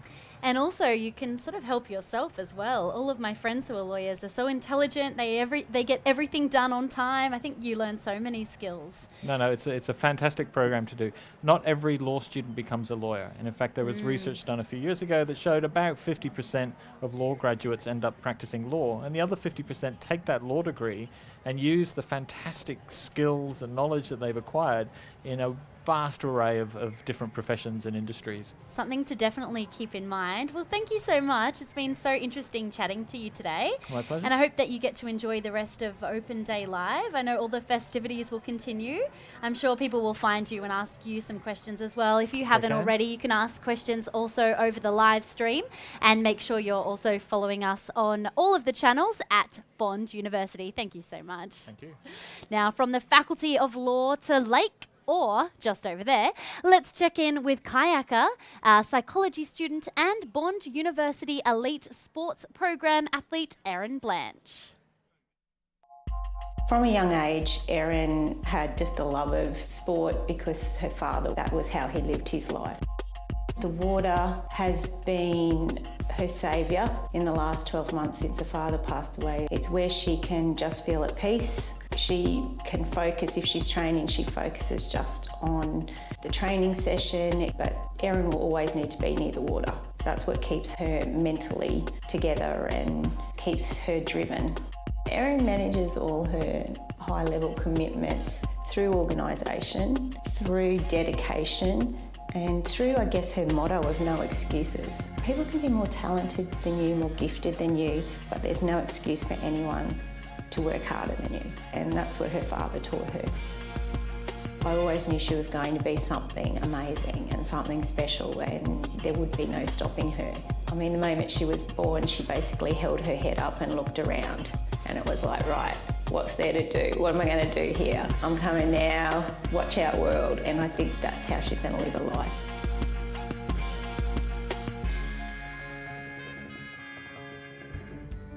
I graduated from my Bachelor in Business Administration in Switzerland 4 years ago. And after that, I worked for 3 years in a CEO position in a small company in Switzerland. And I felt the desire to have a new challenge. It was clear for me since the beginning that I want to do a Master of Business Administration. The teaching style at Bond is insofar different from what I experienced in Switzerland. That in Switzerland it was more transferring knowledge, and then we had to learn these academic skills. And at Bond University it's more teachers are like coaches. They coach us and they give us the chance to elaborate new knowledge and to learn new academic skills. assignments at Bond University are insofar different that we have to do a lot of case studies. It means the academic skills we learn in theory, we can apply them straight in case studies or in real cases. My experience was amazing so far. It's a great place to study. It's close to the beach. People are amazing. It's a highly diversified campus. You can meet people from all over the world, with different backgrounds, different cultures. And yeah, I can highly recommend to study at Bond University. It really changed my attitude in so many things. And I feel I'm another person as soon as I graduate from Bond University than I was before. I plan to go back to Switzerland. It was already before my goal to start my own business, but I wasn't sure before if I have all the skills I need to start my own business. And through my MBA at Bond University, I feel much more comfortable to start my own business, to take the risk and to go and try it. Continuing on the sport track, our next Open Day Live guest is a former national champion in surf lifesaving. He also holds 3 national records in relay events in masters swimming. Now, I'm not sure how he finds the time to train because he also heads up the exercise and sports science program at Bond. I'm talking about Dr. Peter Rayburn. Welcome, Peter. Tell me, where do you find the time? I'm feeling inspired by that introduction. I'm a very passionate believer in the value of sport and exercise and health and fitness. So it's great to be able to work in an area that you love and you're so passionate about. Probably the same as yourself. Oh, exactly right. This is my element right here. When you say sports science, what does that exactly mean? It's 2 different worlds coming together, isn't it? Yeah, it's a relatively new profession and a new area for research. And in a nutshell, sports has a lot of data and science behind it. So if in terms of any athlete doing any sport, we need to know what are the actual demands of the sport, or if we look at swimming, the event. So how much strength do they need, how much speed, how much power, how much endurance do they need, how do they pace their event? So science can come into that and help answer those sort of questions to help athletes improve their performance. What sort of subjects would you be studying in this degree? Typically, in any exercise and sports science program within Australia, and particularly at Bond, we study anatomy and physiology, psychology as well. But then the students, with those basic knowledges of the body and the mind, we then move into the more sports science. So it becomes exercise and sports psychology. It becomes biomechanics, which is the physics of sport, and then exercise physiology. So how does the body work during exercise? Not just physiology generally, but during sport and exercise. How does it work? So what sort of jobs could you expect after gaining a degree in this? It's one of the challenges we have in an exercise and sports science program. You do journalism, you become a journalist. You study physiotherapy, you're a physiotherapist. But with an exercise and sports science degree, the options are enormous. And we see a range of options of students getting jobs in so many different areas. And our job within Bond Exercise and Sports Science is to maximise those employment outcomes through industry placements in areas where the students might want to work, and setting up what we call a preferred partners model. So we actually link formally with large employers in the interest area of the students where students do a placement and then hopefully are picked up in a job.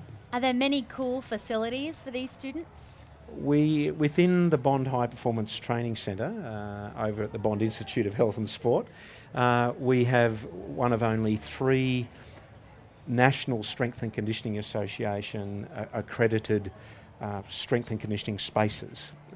So the National Strength and Conditioning Association is a world leading body in strength and conditioning, and our facility, because of the quality of the equipment and in particular the quality of the staff, is accredited with that organisation. And critically, I think at Bond we've got our own pool, we've got the ovals, we've got all the Bond sports, and we link with those Bond sports. So cool sports, cool facilities, cool students, cool staff. And do you think you work with a lot of elite athletes like yourself as well? I don't consider myself elite. I just do what I do. But we, particularly in our master's program and our PhD programs, we have all of the students in the master's and PhD programs working with professional and national sporting organisations. And the Gold Coast Suns is one of those. We have 3 PhD students there. Swimming Australia, we have a PhD and a master's student there. Paddle Australia, we have links there. Rugby Australia. So with our Masters and PhD students engaged, that opens up the door for undergraduate student experiences in those sports. Suddenly I feel like going for a run or doing something or moving. You're very inspiring, and I'd like to check out those facilities one day. I sort of was in the film and TV and journalism area, so I didn't really get to see many of them, but I definitely will, because you have another area just around the corner as well. Yes, we do. We've got the Bond Gym fitness centre, but the high performance training is specifically set up for learning and teaching and research opportunities, and for the Bond sports and visiting teams, including the Wallabies, Argentina Rugby. They all use our facility, which is a world-class facility. Very inspiring. Thank you so much, Peter. Been a pleasure. Really Thank you. Appreciate your time. My pleasure. Thank you.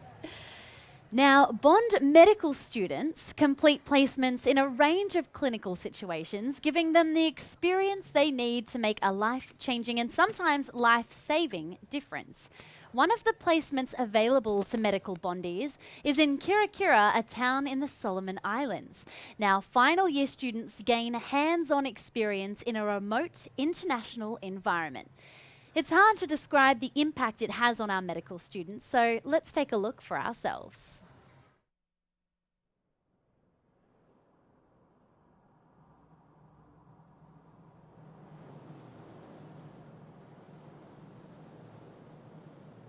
We're in Kirikira, more specifically in the Kirikira Hospital. I've been part of a 4-week elective here at the Solomon Islands, getting a great opportunity to practice medicine and hone my skills further in my final year of study in this different, exciting environment. Kirikira itself is a 6,000 people community. They run a hospital here, which has been kind enough to allow Bond students to come here and help them. And we're here to basically help learn their medicine, learn some techniques that we might not have back, and also teach them some things if we're lucky enough to do so. We've been exposed to a number of medical conditions, ranging from minor small things that would be seen at a general practice to very severe diseases and late presentations. But other diseases that are unique to Kirikira, specifically the tropical diseases such as malaria and dengue fever. I think the thing that definitely jumps out at us the most is the fact that a lot of people tend to present quite late to hospital for things, even just simple skin infections where, in somewhere like Australia, you take your child to the GP, the very first day you notice it, and we pretty much already get antibiotics and you'd be along your way to getting treated and getting a lot better. But here, people tend to delay their presentation to hospital for a variety of reasons. And so I think seeing some very progressed illnesses like very bad skin infection. In terms of our general day events, we get up in the morning, we come to the ward, we see which patients were admitted overnight.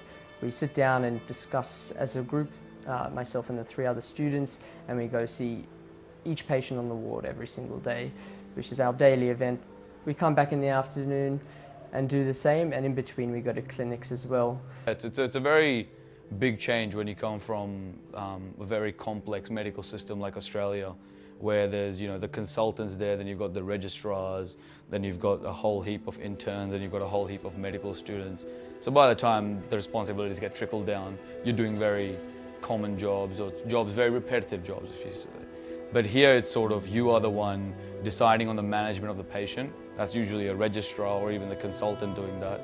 So you're doing that. It was slightly scary coming in, but here it's suddenly like, oh, what medication do you want to prescribe this guy with congestive heart failure, who's really fluid overload, and you're like, okay, I really have to make a decision. Okay, don't think anywhere else you could have got that sort of experience.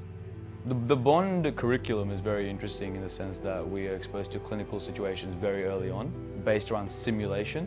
So try to simulate an environment for you which replicates that successfully, in the sense that you can be exposed to the pressures, the stresses, your jobs that you need to do. So Bond did that quite early on. So you feel comfortable, you don't feel out of your depth when you come into something like this. I think this experience has changed my view of medicine. It's reminded me again of just how we, I guess, approach people, remembering that no matter where we're practicing medicine, it's still the same people we're working with. They still have the same needs and the wants, wanting to know what's happening to them, and just the fact that we can still reassure them, even in a resource-poor setting, by just sitting down and talking to them, explaining to them what has happened, what we have done for them, what the outlook for them would be from here on out. These 4 weeks at the Solomon Islands have given me a sense of responsibility that, as a medical student, that we've never really had before, and it's really given me a unique perspective of what it's like being a doctor and being able to impact on people's lives in such a acute and powerful way. And I think that has just reinvigorated my passion for medicine as a whole, and knowing that I can make a huge difference in a person's life.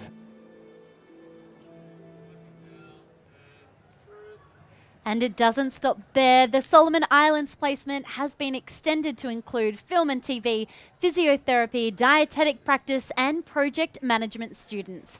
Next up on Open Day Live, we're heading to New York. Now, you've probably heard of a mock United Nations. In fact, some of you would have been part of one. But this is the epitome of mock UNs. Let's head to the Big Apple for a look inside the World Federation of United Nations International Model United Nations Conference.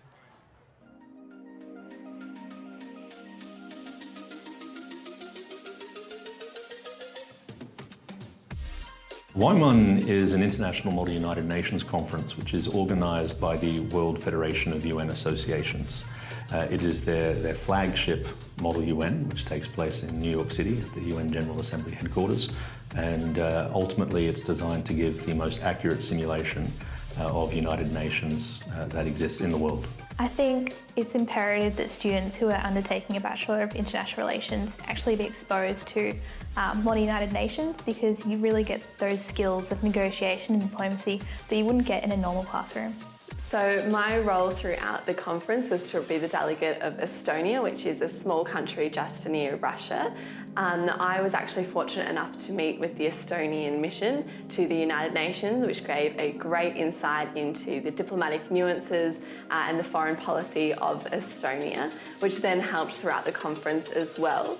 So throughout the conference, across the 4 days, my role was really to find the compromise between the European Union and some of the other political groupings that we were dealing with. So there are a lot of countries that wanted to push their own agendas as part of the resolution.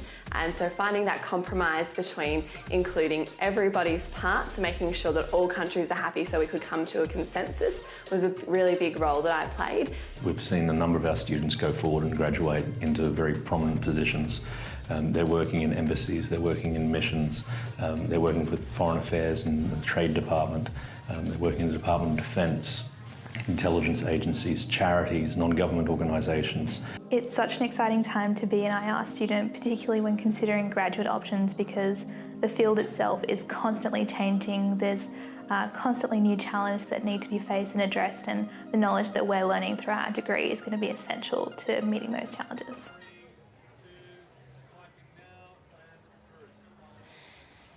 No matter where you grew up, chances are you grew up watching a medical drama of some sort. From Grey's Anatomy to House to ER, we are gripped by the marvels of the medical world. In real life, the people who aspire to become doctors really want to help people, and their work is truly incredible. So you've decided you'd like to be a doctor, fantastic, but what's next? I'm joined at the desk by Associate Dean of External Engagement, Dr. Mark Morgan, and Dr. Christian Morrow, Science Lead from Bond's Medical Program. So I was wondering, I'll kick off with you, Christian. What sort of subjects would you be studying? This is really hard for me to understand because I did not enter the medical world at all. I was in communication, but can you just start from the basics? So we have a big role in medicine of getting our students straight from undergrad. So straight as school leavers coming into our program and then turning them out in 4.8 years as functioning, practicing doctors.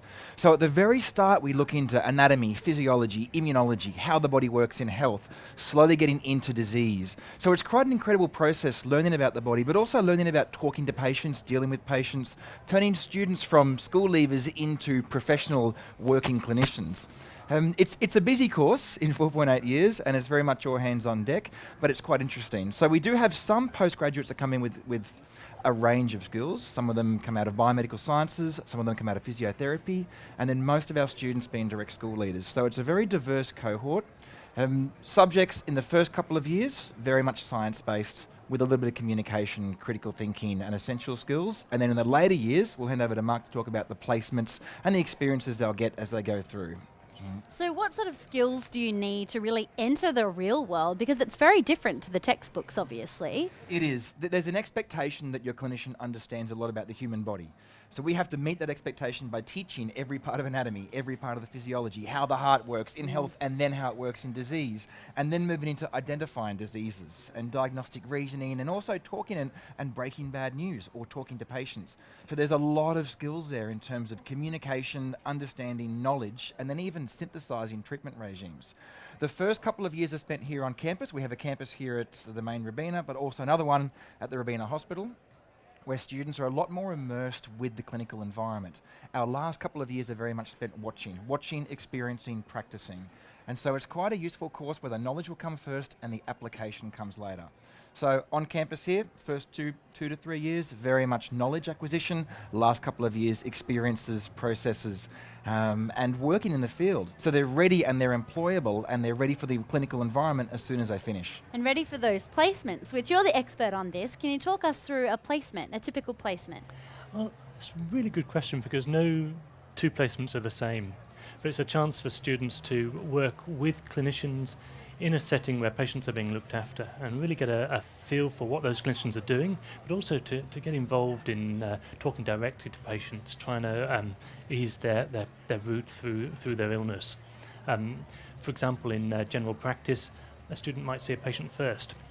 In a room, work out what the key issues for the day are, work out what needs to happen, and then the GP will join and they'll talk through what the students uncovered, and then the GP will add their knowledge, and a three-way discussion will start between the patient, the GP and the student, and eventually there'll be a discussion once the patient's left about what the students learnt from that experience. Wow, and then how do you decide what you'd like to specialise in? I find this quite complicated. How would you know? Well, the students have a chance to experience medicine, all the different parts of medicine through their rotations as medical students. But I think most students leave with a couple of areas that they might be interested in, and then they might change their mind several times. Medicine's such a broad church, you can start in one place and then choose to do something different. Absolutely. So I don't think I meet many doctors later in life who've had a passion for one area of medicine and stuck with it the whole way through.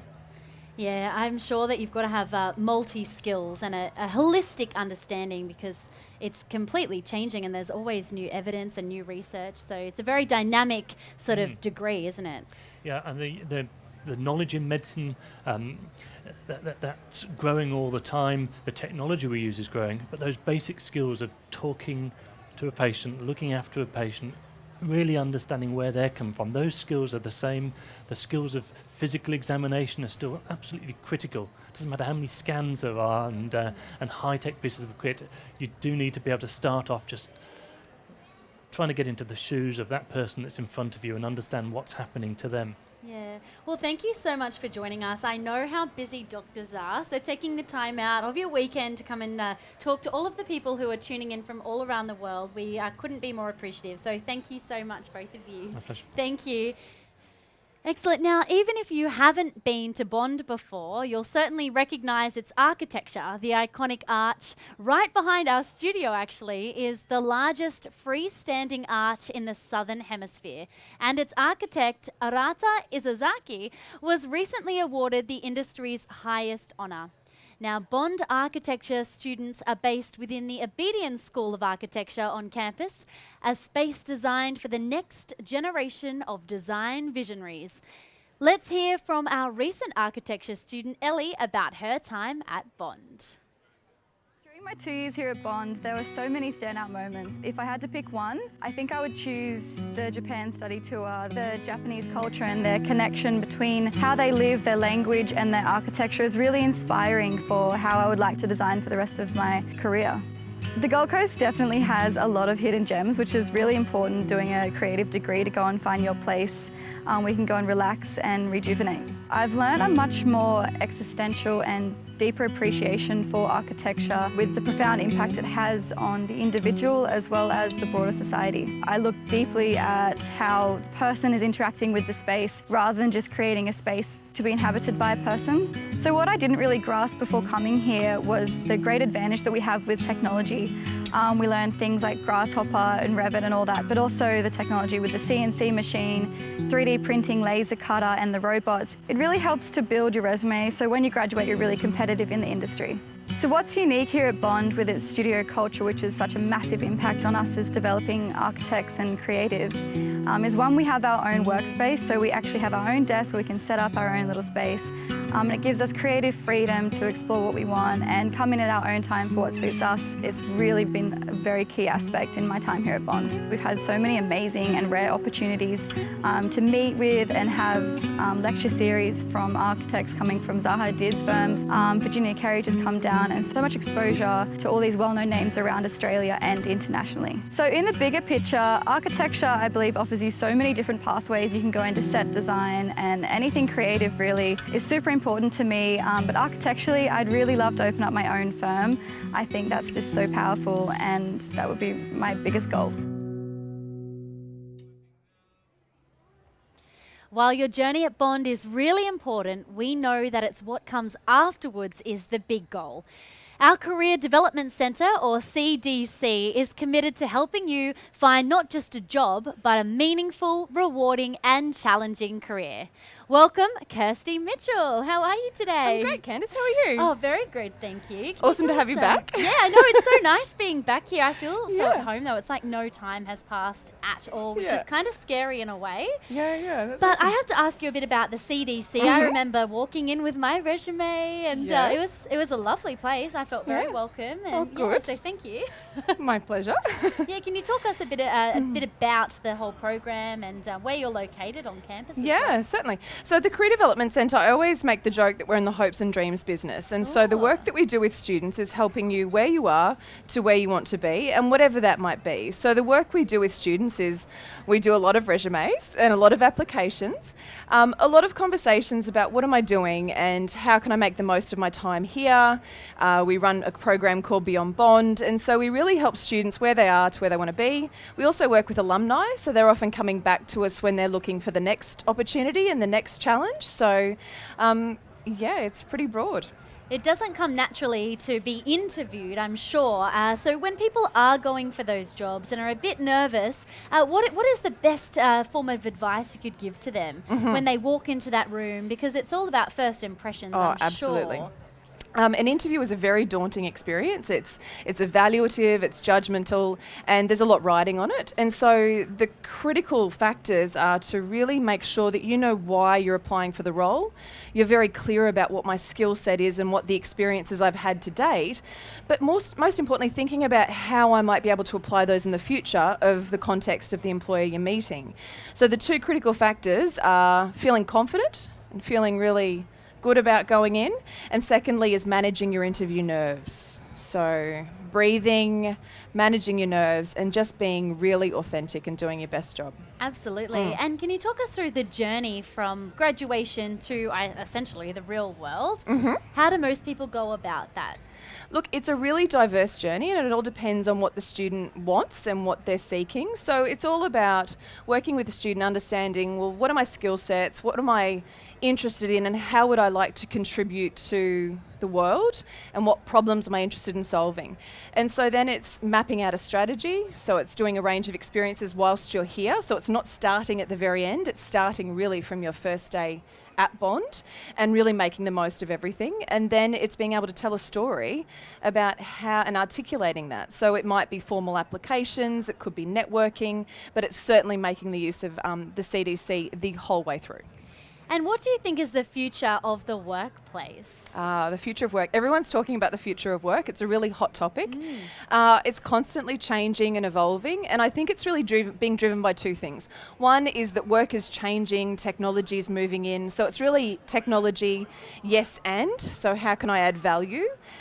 Secondly, people are changing the ways in which they want to work. So people really want meaning and identity and growth and opportunity out of work, as opposed to just necessarily a paycheck. So I think that work is changing. It's being stripped to the micro level. So think of Uber. Uber used to be, a taxi driver knew what they were doing for a shift. Uber's taken that from using a technology platform to a transaction, so just one trip.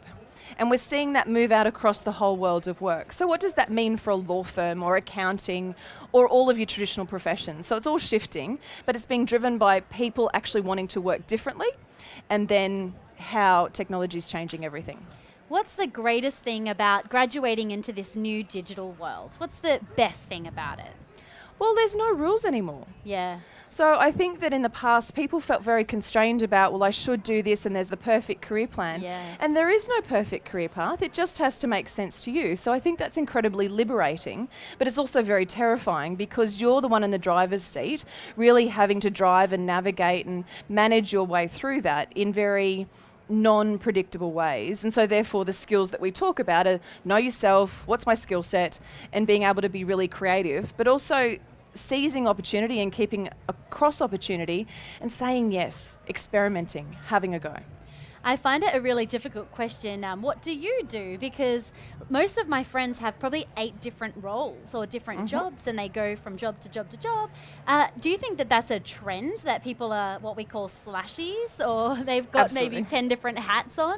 Yeah, look, I think the future of work, again, people don't want to be, students say to us, I don't want to be this for the next 10 years. So I think people want different things. And so it's a really normal thing that people have a diversity of roles. And really the definition of career is having lifelong, life-wide, so the depth and breadth of who you are, a series of roles that you move in and out of. And that for a period of time could be family, it could be education, it could be being a part-time employee. I love the idea of a side hustle, and I think everyone should have a side hustle because that's investing in yourself and really understanding entrepreneurial skills regardless of where you work. So it's a really normal thing that you won't have one business card. Yes. You'll have a suite and a portfolio of careers and career adventures, and that's far more interesting and what people are really wanting. I know I prioritise adventure and variety, so that's why you need to wear multiple hats, like the hat I'm wearing today. Yeah, absolutely. Very different to another day. Yeah. Thank you so much. I really appreciate you pleasure. coming and chatting to Aw, us. so and glad to all have the you best. back. We'll have to come and visit you again soon. Absolutely, Yeah. and remember lifelong career advice. Yes, exactly. You're always evolving and moving. Yeah, it's Yeah. awesome. Well, thank you so Yeah. much. Really appreciate it. Thank you. Thank you. Now, you may have heard the phrase transformer thrown around a fair bit when you're chatting to a Bondi, but what exactly is the transformer? Let's take a look to find out. Hey Siri, what's a transformer? A transformer is a static electrical device that transfers electrical energy between 2 or more circuits. I think I have one of those in my car. A transformer? What's that got to do with Bond? This is the Bond transformer right here. The Transformer program is your opportunity to start something. It's open to all students who have a big idea. A problem that needs to be solved. A product or service to be sold. Or an idea that could change the world. You'll have access to dedicated coaches. Like me. And classmates and teammates. Like us. To take your idea from the early stages into a real-life business.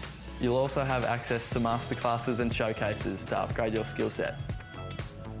And connect with industry experts and potential investors. All of this in a collaborative learning space. So that's the Transformer. Talk to us about how to get involved in the program so that you can start up a business right here at Bond.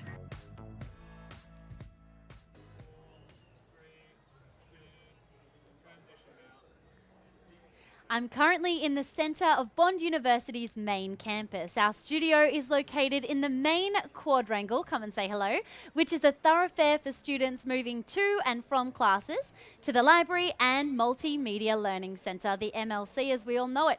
But if you're new to the world of Bond, you might not be aware that we have a satellite campus just 4 short kilometres away from us right now. It's called the Bond Institute of Health and Sport, and it's our home base for our physiotherapy, occupational therapy, sport and exercise science, and nutrition and dietetic practice students. It's also where you'll find Bond's High Performance Training Centre. Let's head over to the Institute where High Performance Training Centre Manager Glenn Cochran and the Head of Bond's Exercise and Sports Science Program, Peter Rayburn, are ready to take us on tour. G'day guys, my name's Peter Rayburn. I'm the Professor and Head of Exercise and Sports Science here at Bond University on the Gold Coast. Behind me we've got the world-class Bond Institute of Health and Sport, where 4 degree programs are run, including Exercise and Sports Science, Physiotherapy, Occupational Therapy and Nutrition and Dietetic Practice. We also house the High Performance Training Centre, a world-class athlete preparation facility. Let's go and have a quick look at all these facilities right now.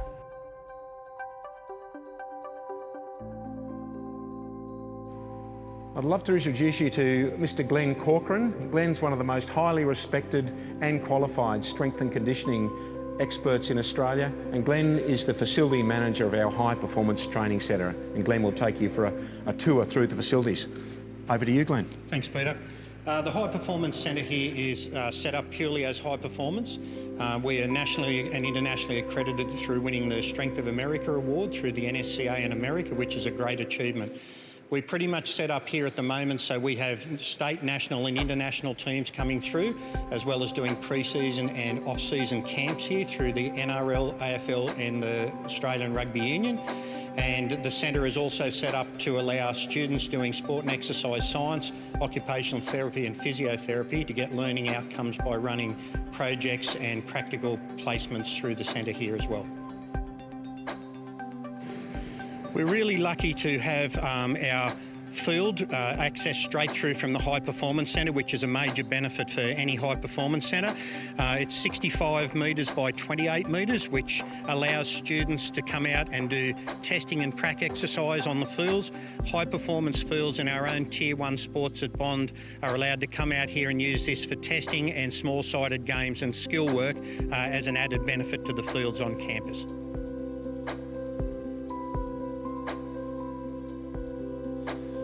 At the High Performance Centre here, we're very lucky to have our own altitude chamber. It can be set up in a number of configurations with bike, treadmills or rower.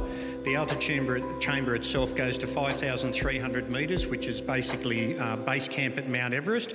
It's used a lot for research here, as well as different associations such as Australian Triathlon use it for altitude training prior to competing overseas. And we do research projects here as well through our students with projects as well as academic research on altitude training and humidity. Another big benefit of the High Performance Centre here is our recovery facilities. So as you can see, we've got a 25 metre 4-lane pool, which is at 28 degrees. Our Bond Triathlon squad trains out of here on a regular basis.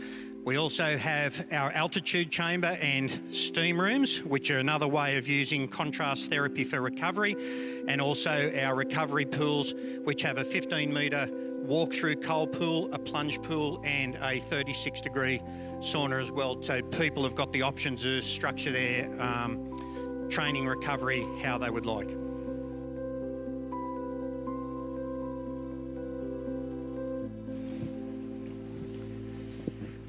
That concludes our tour of the Bond Uni High Performance Training Centre, and I'd like to hand back over to Professor Peter Rayburn to conclude the tour. Thanks, Glenn. Folks, as you can see, we're situated directly above the Bond High Performance Training Centre, where our undergraduate students and postgraduate students in exercise and sports science undertake learning and practical experiences. Just before we have a look at the facilities here, I'd just like to let particularly our North American students know that both the gym itself, the High Performance Training Centre, and our undergraduate exercise and sports science program are accredited with the National Strength and Conditioning Association of America. This is the Exercise and Sports Science Research Laboratory, where our staff and postgraduate students at Masters and PhD level undertake their research projects. It's also where Triathlon Australia and Canoe Australia do their athlete testing.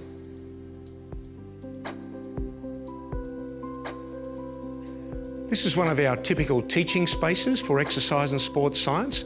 And as you can see, we're incredibly well equipped with a lot of ergometry and exercise equipment and a lot of gas analysis machines and blood analysis equipment in this facility. This is where the majority of our undergraduate practical classes are held, and we take a very strong focus on getting the students' hands dirty in small groups, which you can see happens when you've got a lot of equipment such as we have in this facility.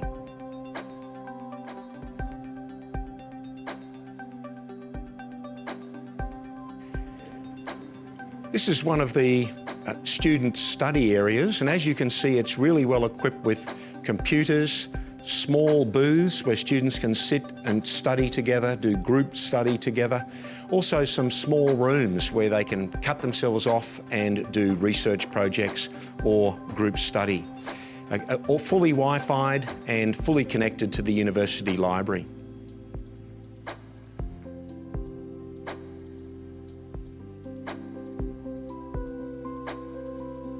This is our biomechanics and motor control and learning laboratory, widely used in both learning and teaching and also for postgraduate and staff research.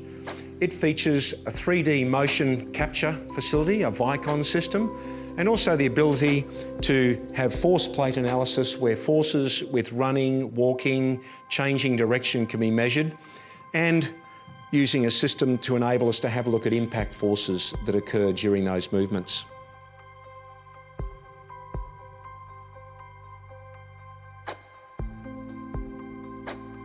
We're now on level 4 of the Bond Institute of Health and Sport, and this is the home and major teaching space of the Masters of Occupational Therapy, where they do not only teaching here, but then go out and do clinical placements out in industry within Gold Coast and Queensland. Thanks very much for joining me on the tour of the Bond Institute of Health and Sport. It's been a pleasure working with you. We hope to see you soon, and it's back to you in the studio, Candice.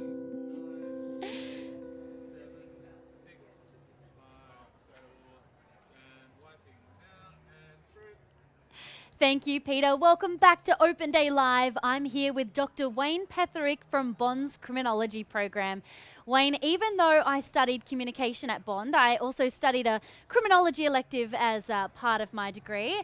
My highlight was going to jail, funnily enough, but don't worry, I got out. Getting out at the end, that's the important I got part. out, and it was just a tour for anyone watching who is concerned right now. It was a tour only. I absolutely loved it. I didn't expect to like it. I sort of took it as a elective and wasn't really sure, and then I ended up getting these awards for doing the subject, so it almost changed my whole career. Honestly, I was going to get into criminology. I loved it that much. Your journey is quite similar to mine in that you don't really know. Can you tell us a bit about your journey into criminology?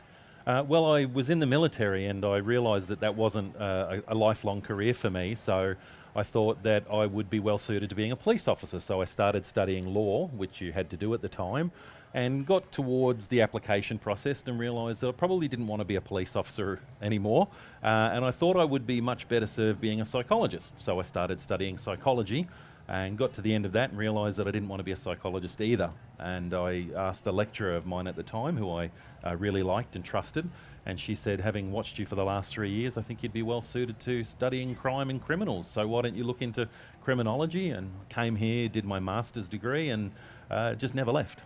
It is such an interesting subject to study. I learnt so much that actually applied to the real world. And also, we got so many experiences that I definitely wouldn't have had, touch wood, otherwise, like going to jail. What other experiences can you expect when you take criminology? Is there anything else interesting like that? Absolutely. It's pretty much full of interesting things. For some of the classes, we actually get criminals come in and talk to the students about why they got involved in crime. Sometimes they'll have histories of drug and alcohol abuse and talk about how that contributed to their offending. We have one subject where a man who did 14 years for a homicide that he quite possibly didn't commit comes in and talks to the class about the process of going through the court system and what it was like to protest your innocence but have to go to prison anyway.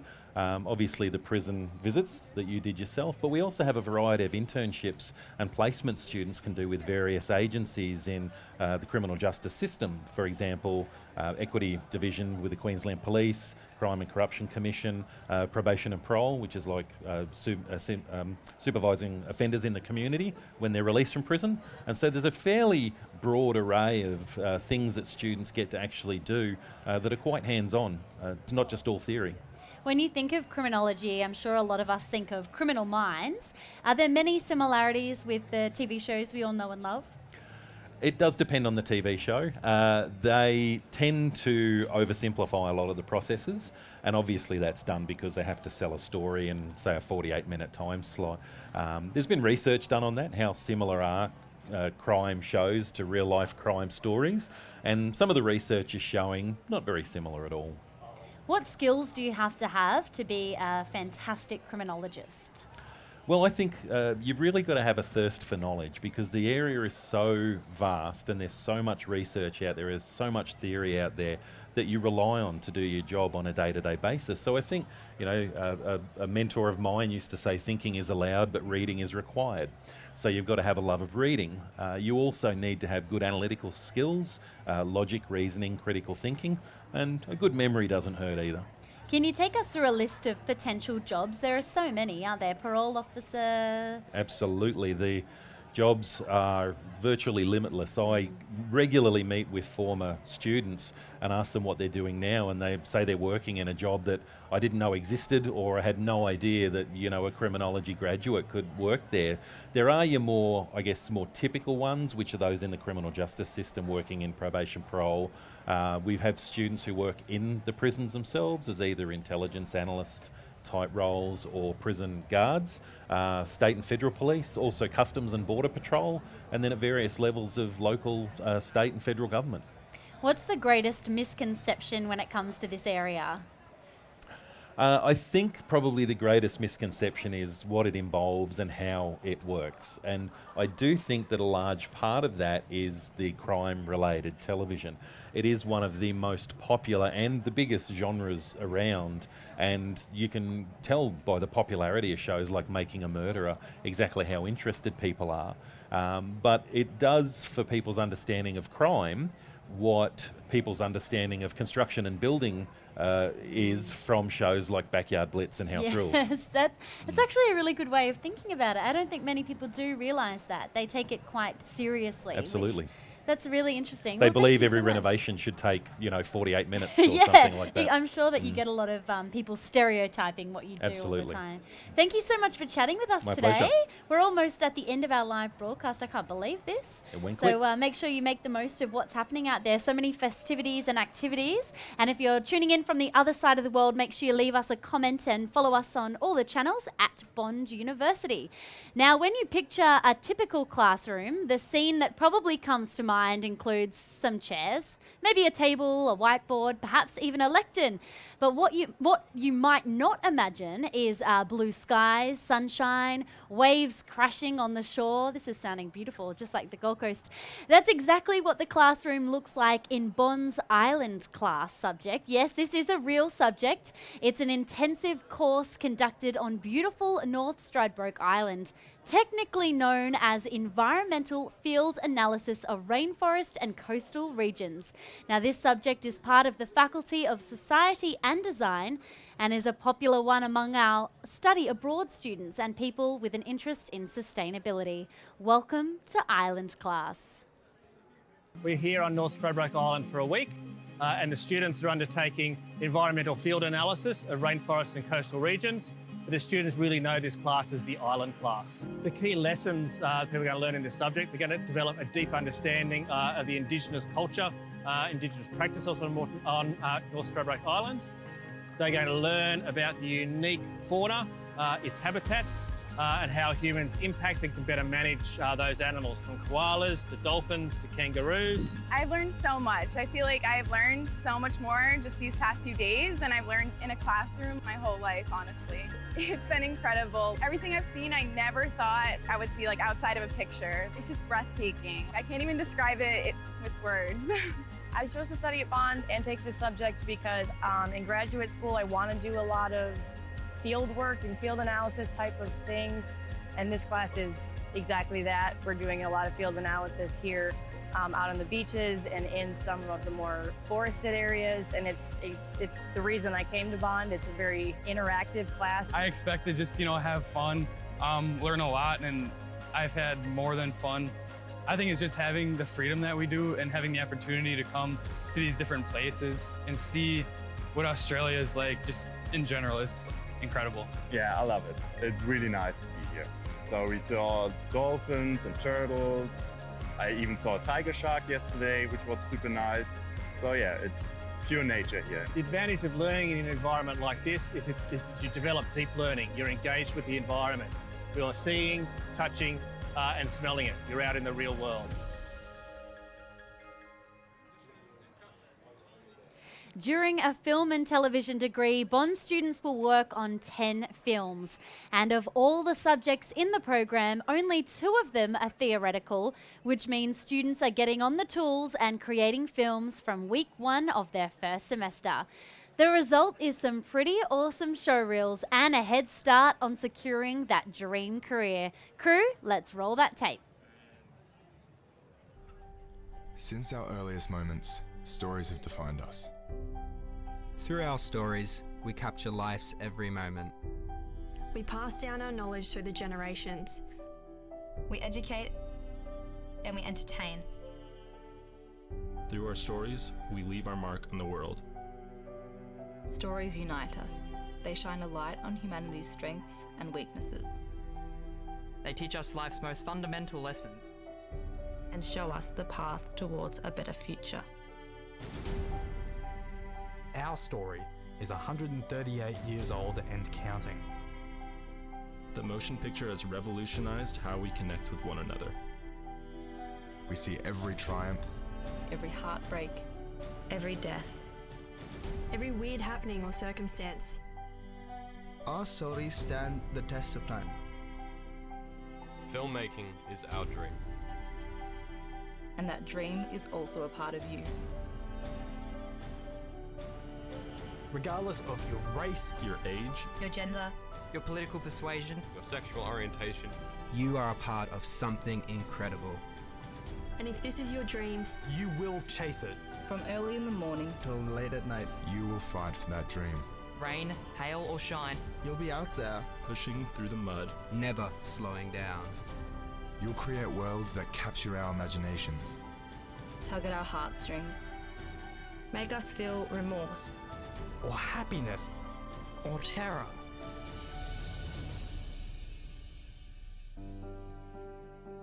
People may say you're insane, that you're punching above your weight, that no one else will understand. But no matter how hard life hits you, you hit back harder. You make your voice heard. We all feel what you feel. Be it love, loss, fear, greed, anger, heartbreak, or hope. We all have a voice. But only the gifted few get that rare opportunity to say something that matters. This is your story. The only question is, how do you want it to end?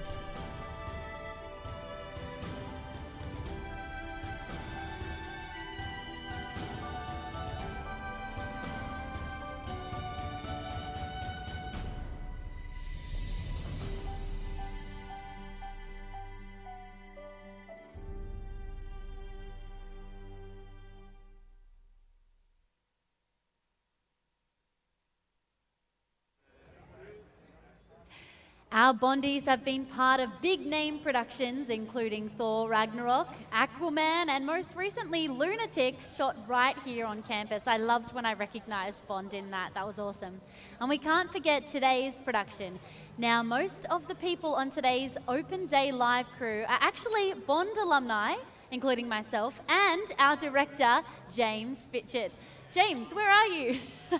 Hello, I'm just behind the scenes. They've given me a microphone and now it's up to them. So if the production starts setting on fire, well, you know why. I'm the pinnacle, the linchpin of this whole operation. Now, when you're not directing me on Open Day Live, what can we find you doing? At the moment, I'm trying to find my way in production on major motion pictures. And when I'm not doing that, I'm doing as much freelance as I can, trying to get my own projects off the ground, which is always, you know, very exciting, but it is a hard place to start. But I like to think I was put in the right direction from a certain university. I think I did well in the plug there. And yeah, so I've been working on a few major productions, and you start at the lowest of the low. But yeah, each one I seem to be bumping my way up and up and up, so I've just got to keep it up. So you've been part of productions, they're blockbusters really in our own backyard. How do you rate the Gold Coast film and TV industry? Well, from what I've heard of a lot of people that work in Hollywood, they love coming here. They love our can-do attitude as an Australian crew. Also, I'm not sure how it works, but there's lots of tax breaks for us, which is amazing because it's a lot cheaper for them to come over here. It employs hundreds of Australians, and then especially right here on the Gold Coast up at Village Roadshow Studios, we've had films such as San Andreas, Pirates of the Caribbean, Godzilla vs. King Kong most recently, and Thor, as you mentioned, and Aquaman, and it goes on and on and on. And I think the next upcoming picture is Baz Luhrmann, very own Australian. He's doing a biopic of Elvis, so that's what's coming to the coast next. I've always loved the connection between the Gold Coast and Hollywood. In fact, last year I moved over to LA and I worked with Roadshow Films. And it's so interesting when you're chatting to people on red carpets about these blockbusters that are actually being filmed in the Gold Coast, in Robina even. So it's pretty amazing where we've found ourselves. The connection is just phenomenal. I was just wondering, you seem to be drawn to superheroes. Funnily enough, I don't know if that's just a coincidence, but do you have any would you like to be a superhero yourself, or do you wish you had any superpowers? I think if I had one superpower, I'm not even 30 yet, but I wish I could grow some of my hair back. But you know, I'll just spray and pray a bit of that Rogaine and see what happens.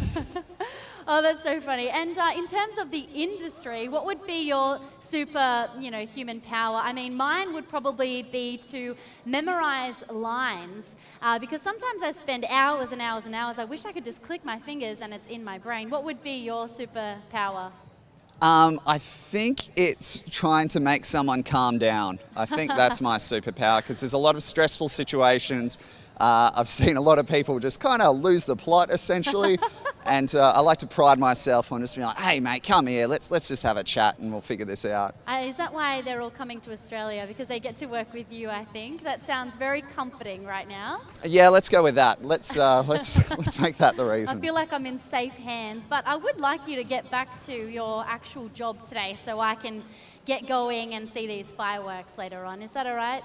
Yeah, I'll let you keep going. If we could wrap this guy up, he's probably banging on a bit too much. I think he is. I'll just let you know. Yeah, last question, definitely. Well, it's great to have you here, James. And next up here at Open Day Live, I'm Ron Burgundy. Okay, all right. Stop messing with the teleprompter, guys.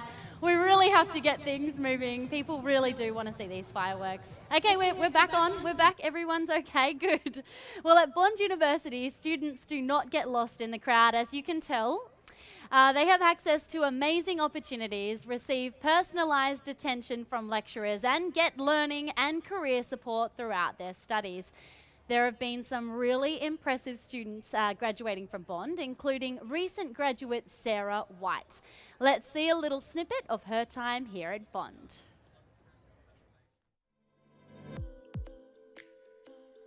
I was standing at the podium in the United Nations at the General Assembly in New York. I was absolutely terrified. There were nerves running through my body, thousands of people sitting in front of me, but I was so excited that after just 2 years of studying international relations, I had the opportunity to stand on such an esteemed podium and give a speech about a topic I felt very passionately about. My time at the UN taught me that the best way to learn is to just jump into the deep end, because you never know what you're capable of. I'm a really curious person. I want to learn new things, find out new things about a variety of different topics. And I think that's what drove me to study a double degree here at Bond, as well as participate in lots of extracurricular activities as well.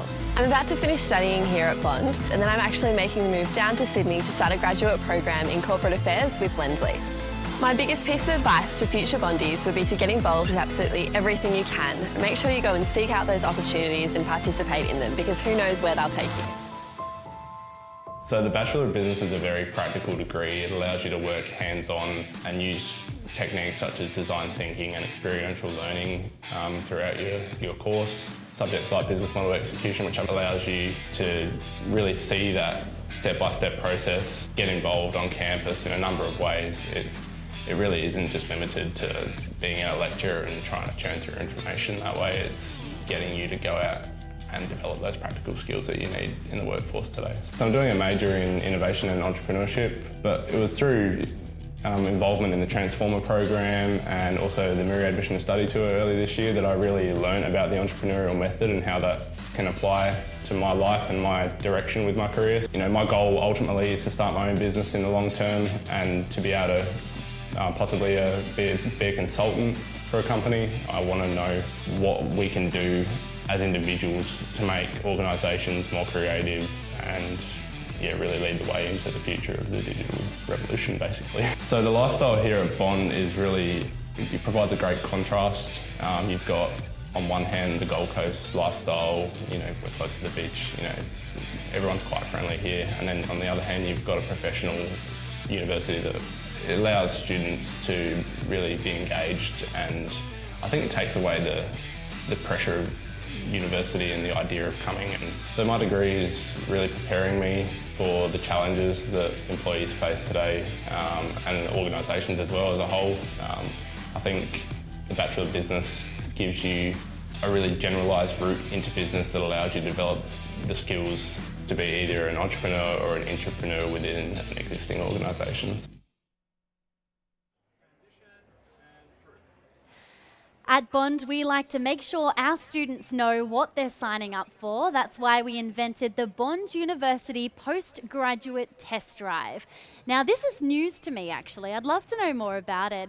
Vanessa and Leroy are here to help out. Vanessa, can you give us a bit of a background on the test drive? Yeah, sure. We just find that more and more students now are looking at postgraduate options. So we thought, why not give them an opportunity to sort of try it before they sign up? So we have lots of different options that students can try.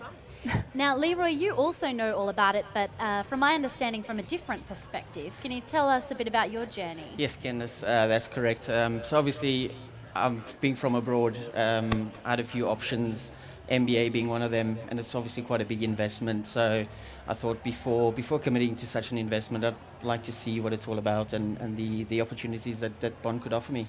And how did you go about finding that information out? Can you talk us through how you did that? So luckily I live just on the road in Burleigh Heads, beautiful Burleigh Heads. I popped into the campus. I was met by Scott, who was fantastic, and he just assisted me with an application.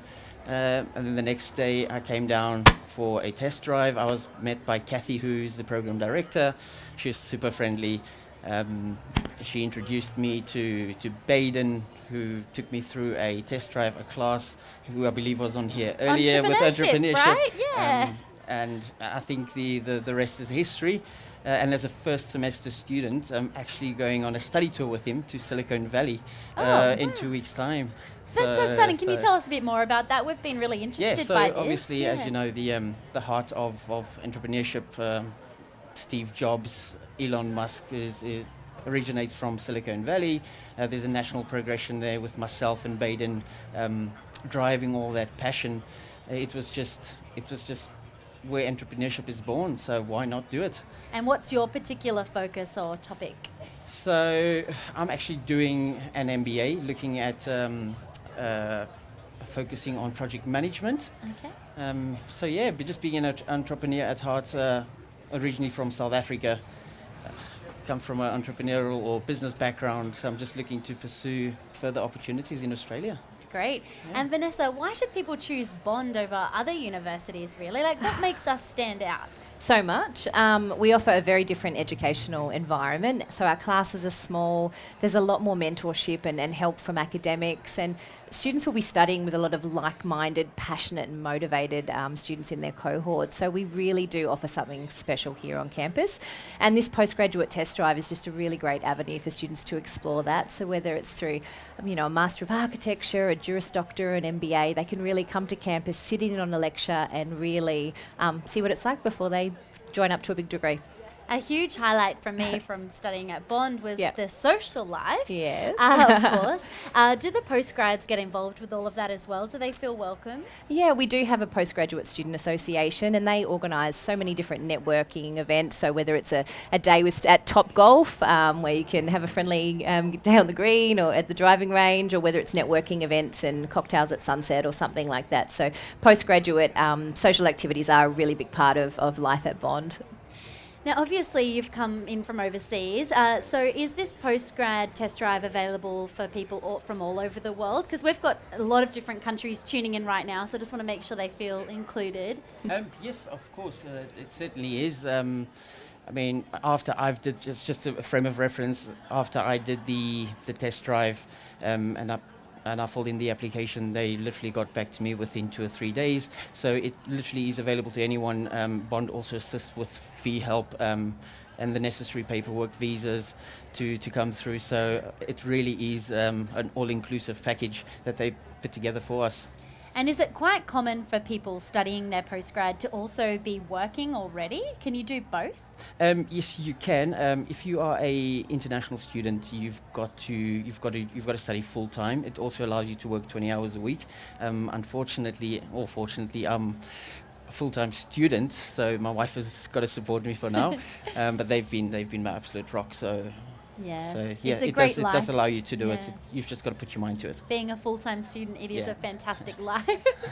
I was just wondering, is it quite common for people nowadays to actually study a lot more than just, their undergrad, postgrad? They go on and study multiple degrees. Yeah, I think employers are really looking at postgraduate qualifications, even as like a bare minimum now for jobs. But we find students are looking at that lifelong learning aspect, professional development, just at an interest area for themselves, or to get a promotion and get ahead in their set career and industry, or even to pivot into a different industry and move in a completely different direction. Postgrad qualifications can definitely help students in that space. And how does one go from their undergrad through to their postgrad? Is there anyone that can really help them? Because I know I would love to do that, but I'm not really sure of what would be most beneficial to me, for example? It's really up to each student. So some students choose to do their undergrad and then go out into the industry and work for a couple of years and gain some experience. But really, students can go straight into postgraduate degrees straight after their undergrad. So, and at Bond, because we have that accelerated model, you can do an undergraduate program in 2 years and then a master's in a year. So in 3 years' time, you're graduating, going out to the workforce with two qualifications, which is really competitive. Oh, fantastic. Well, I'm sure a lot of people out there would love to pick your brains further. Sure. You've been so informative. And make sure if you're watching, you can leave questions and comments on the live stream. You can also follow us across all of the channels at Bond University. So we're always here to answer any questions that you may have. Thank you so much to our fantastic guests. All right, we're nearly at the end of the broadcast. I can't believe it. Stay tuned. We've got more to come. Behind every Bondie is a support network. Now, while our parents can't sit our exams for us or complete our assignments for us, I wish, they do offer us unconditional love and invaluable support throughout our studies. What does it mean to be a Bond University parent? I don't know. Let's find out. I think parents and students should shop around and look and consider and weigh up all the options when they are looking at universities. You need to choose a place that is the right place for you. It was the right place, Bond was the right place for us because it offered the style of course, but also the style of care, and it was important for us that our son was well cared for. So to me, I'd be saying to parents, weigh up all of the options that are available, but certainly what Bond had to offer was exactly what we were looking for. Our first impression of Bond was a very good one, and we came down for an open day with our contact, and I remember saying to my husband, let's sit down and have a coffee, just check out the students here and see what the feeling is around the place. So we went over and grabbed a coffee and we sat outside and went for a walk through the library, and I remember sitting down and saying to my husband, everyone looks pretty chilled here. No one looks overly stressed, and they were approaching exam time at that time. And so that was our first impression of the life here at Bond. It was just very, very chilled and very relaxed. And I still will tell people that was our very first impression. So it was a good one. So Alex's journey to study at Bond University commenced probably in year 10, 11 and 12. He attended All Saints Anglican School, so we came to all the open days and information evenings and fell in love with the place. He chose it basically, he had an experience at another university and didn't particularly enjoy their style of teaching, and thought that Bond would suit his way of learning much better. Oh, I think when any child moves interstate, I think as a parent be very aware that it's pretty hard. For all parties. I think there's a lot of homesickness from, certainly Sarah was homesick for the first 4 or 5 months, and we struggled, both of us. I think it's really important, but Bond does a great job of looking after them.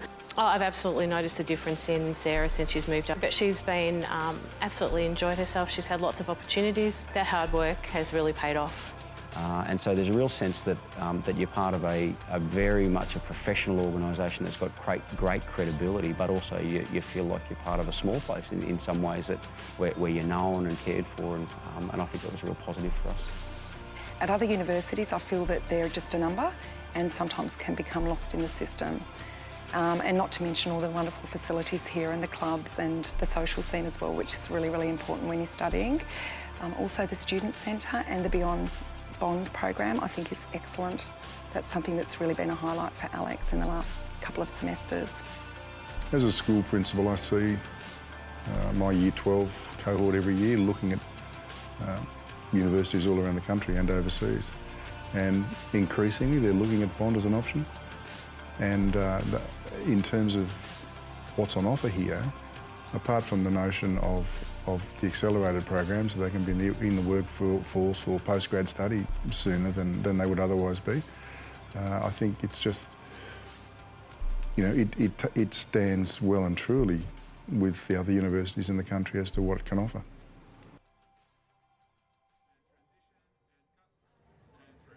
Whether you're a gamer or not, you've probably heard the term e-sport being thrown around by those in the know. With video game battles attracting large crowds and prize money of note on offer, sporting action is no longer only reserved for the field. James Burt from Bond's eSport program is here to tell both the spectators and the athletes among us about the elusive world of eSport. First, we've got some footage of Bond's Vice-Chancellor, Professor Tim Brailsford, getting among the eSport action.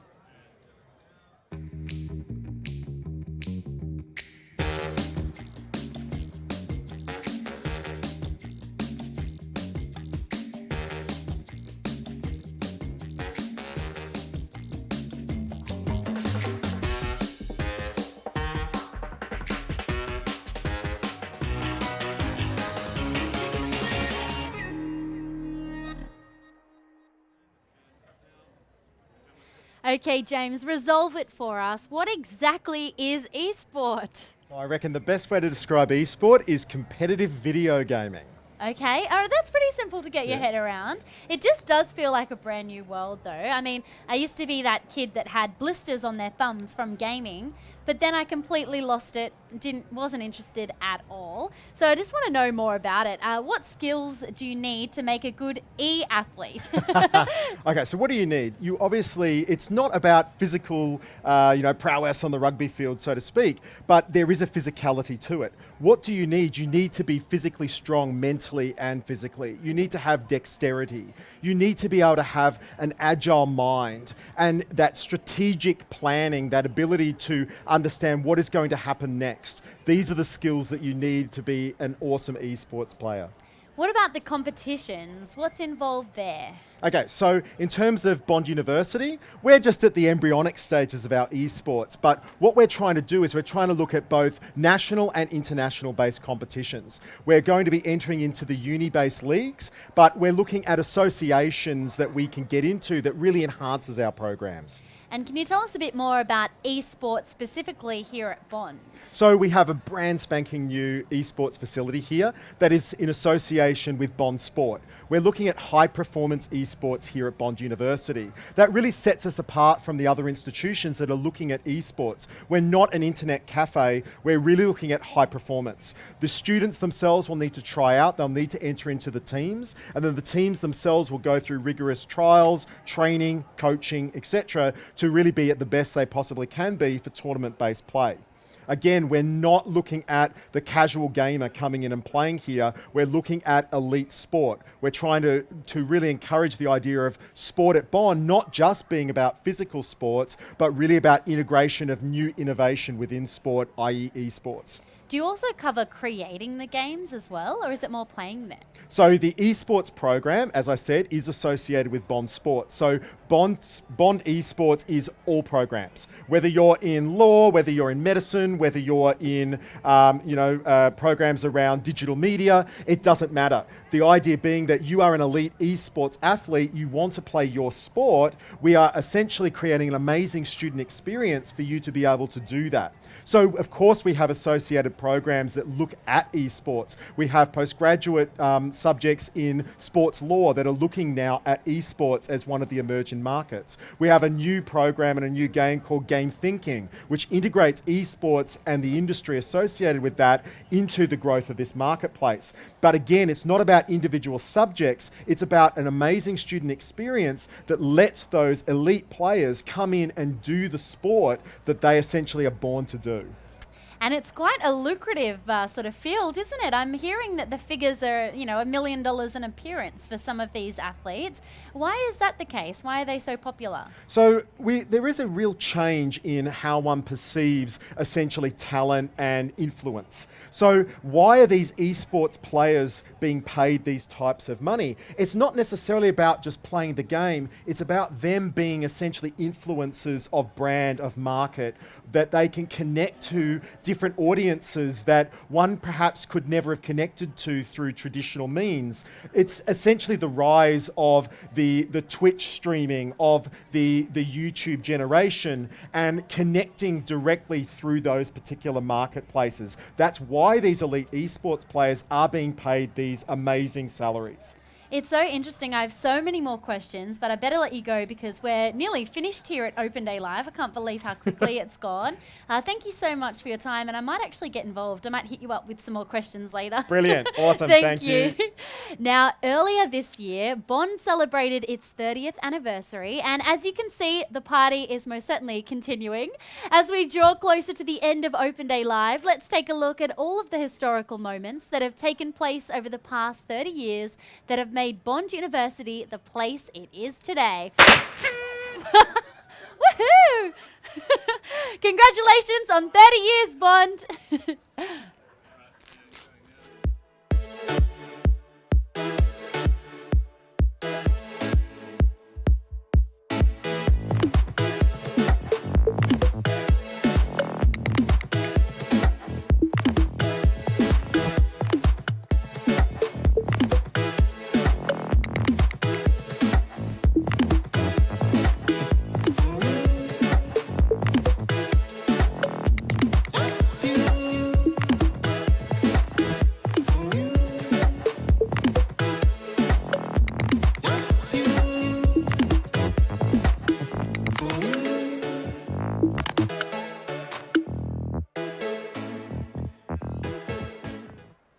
What a journey it has been for Bond University over the last 30 years, and I'm so excited to be sharing this milestone. I absolutely loved my time at Bond, and it's been such a treat to be back here today hosting Open Day Live. We've come to the end of our broadcast for today. Thank you so much for tuning in from all around the world. Don't forget to check out bond.edu.au for even more insights and information about the university. You can also get in touch with us by leaving a comment on the live stream or touch touching base with us on social media. Once again, thank you so much for having me as your host today, and I hope you have a beautiful weekend. Bye.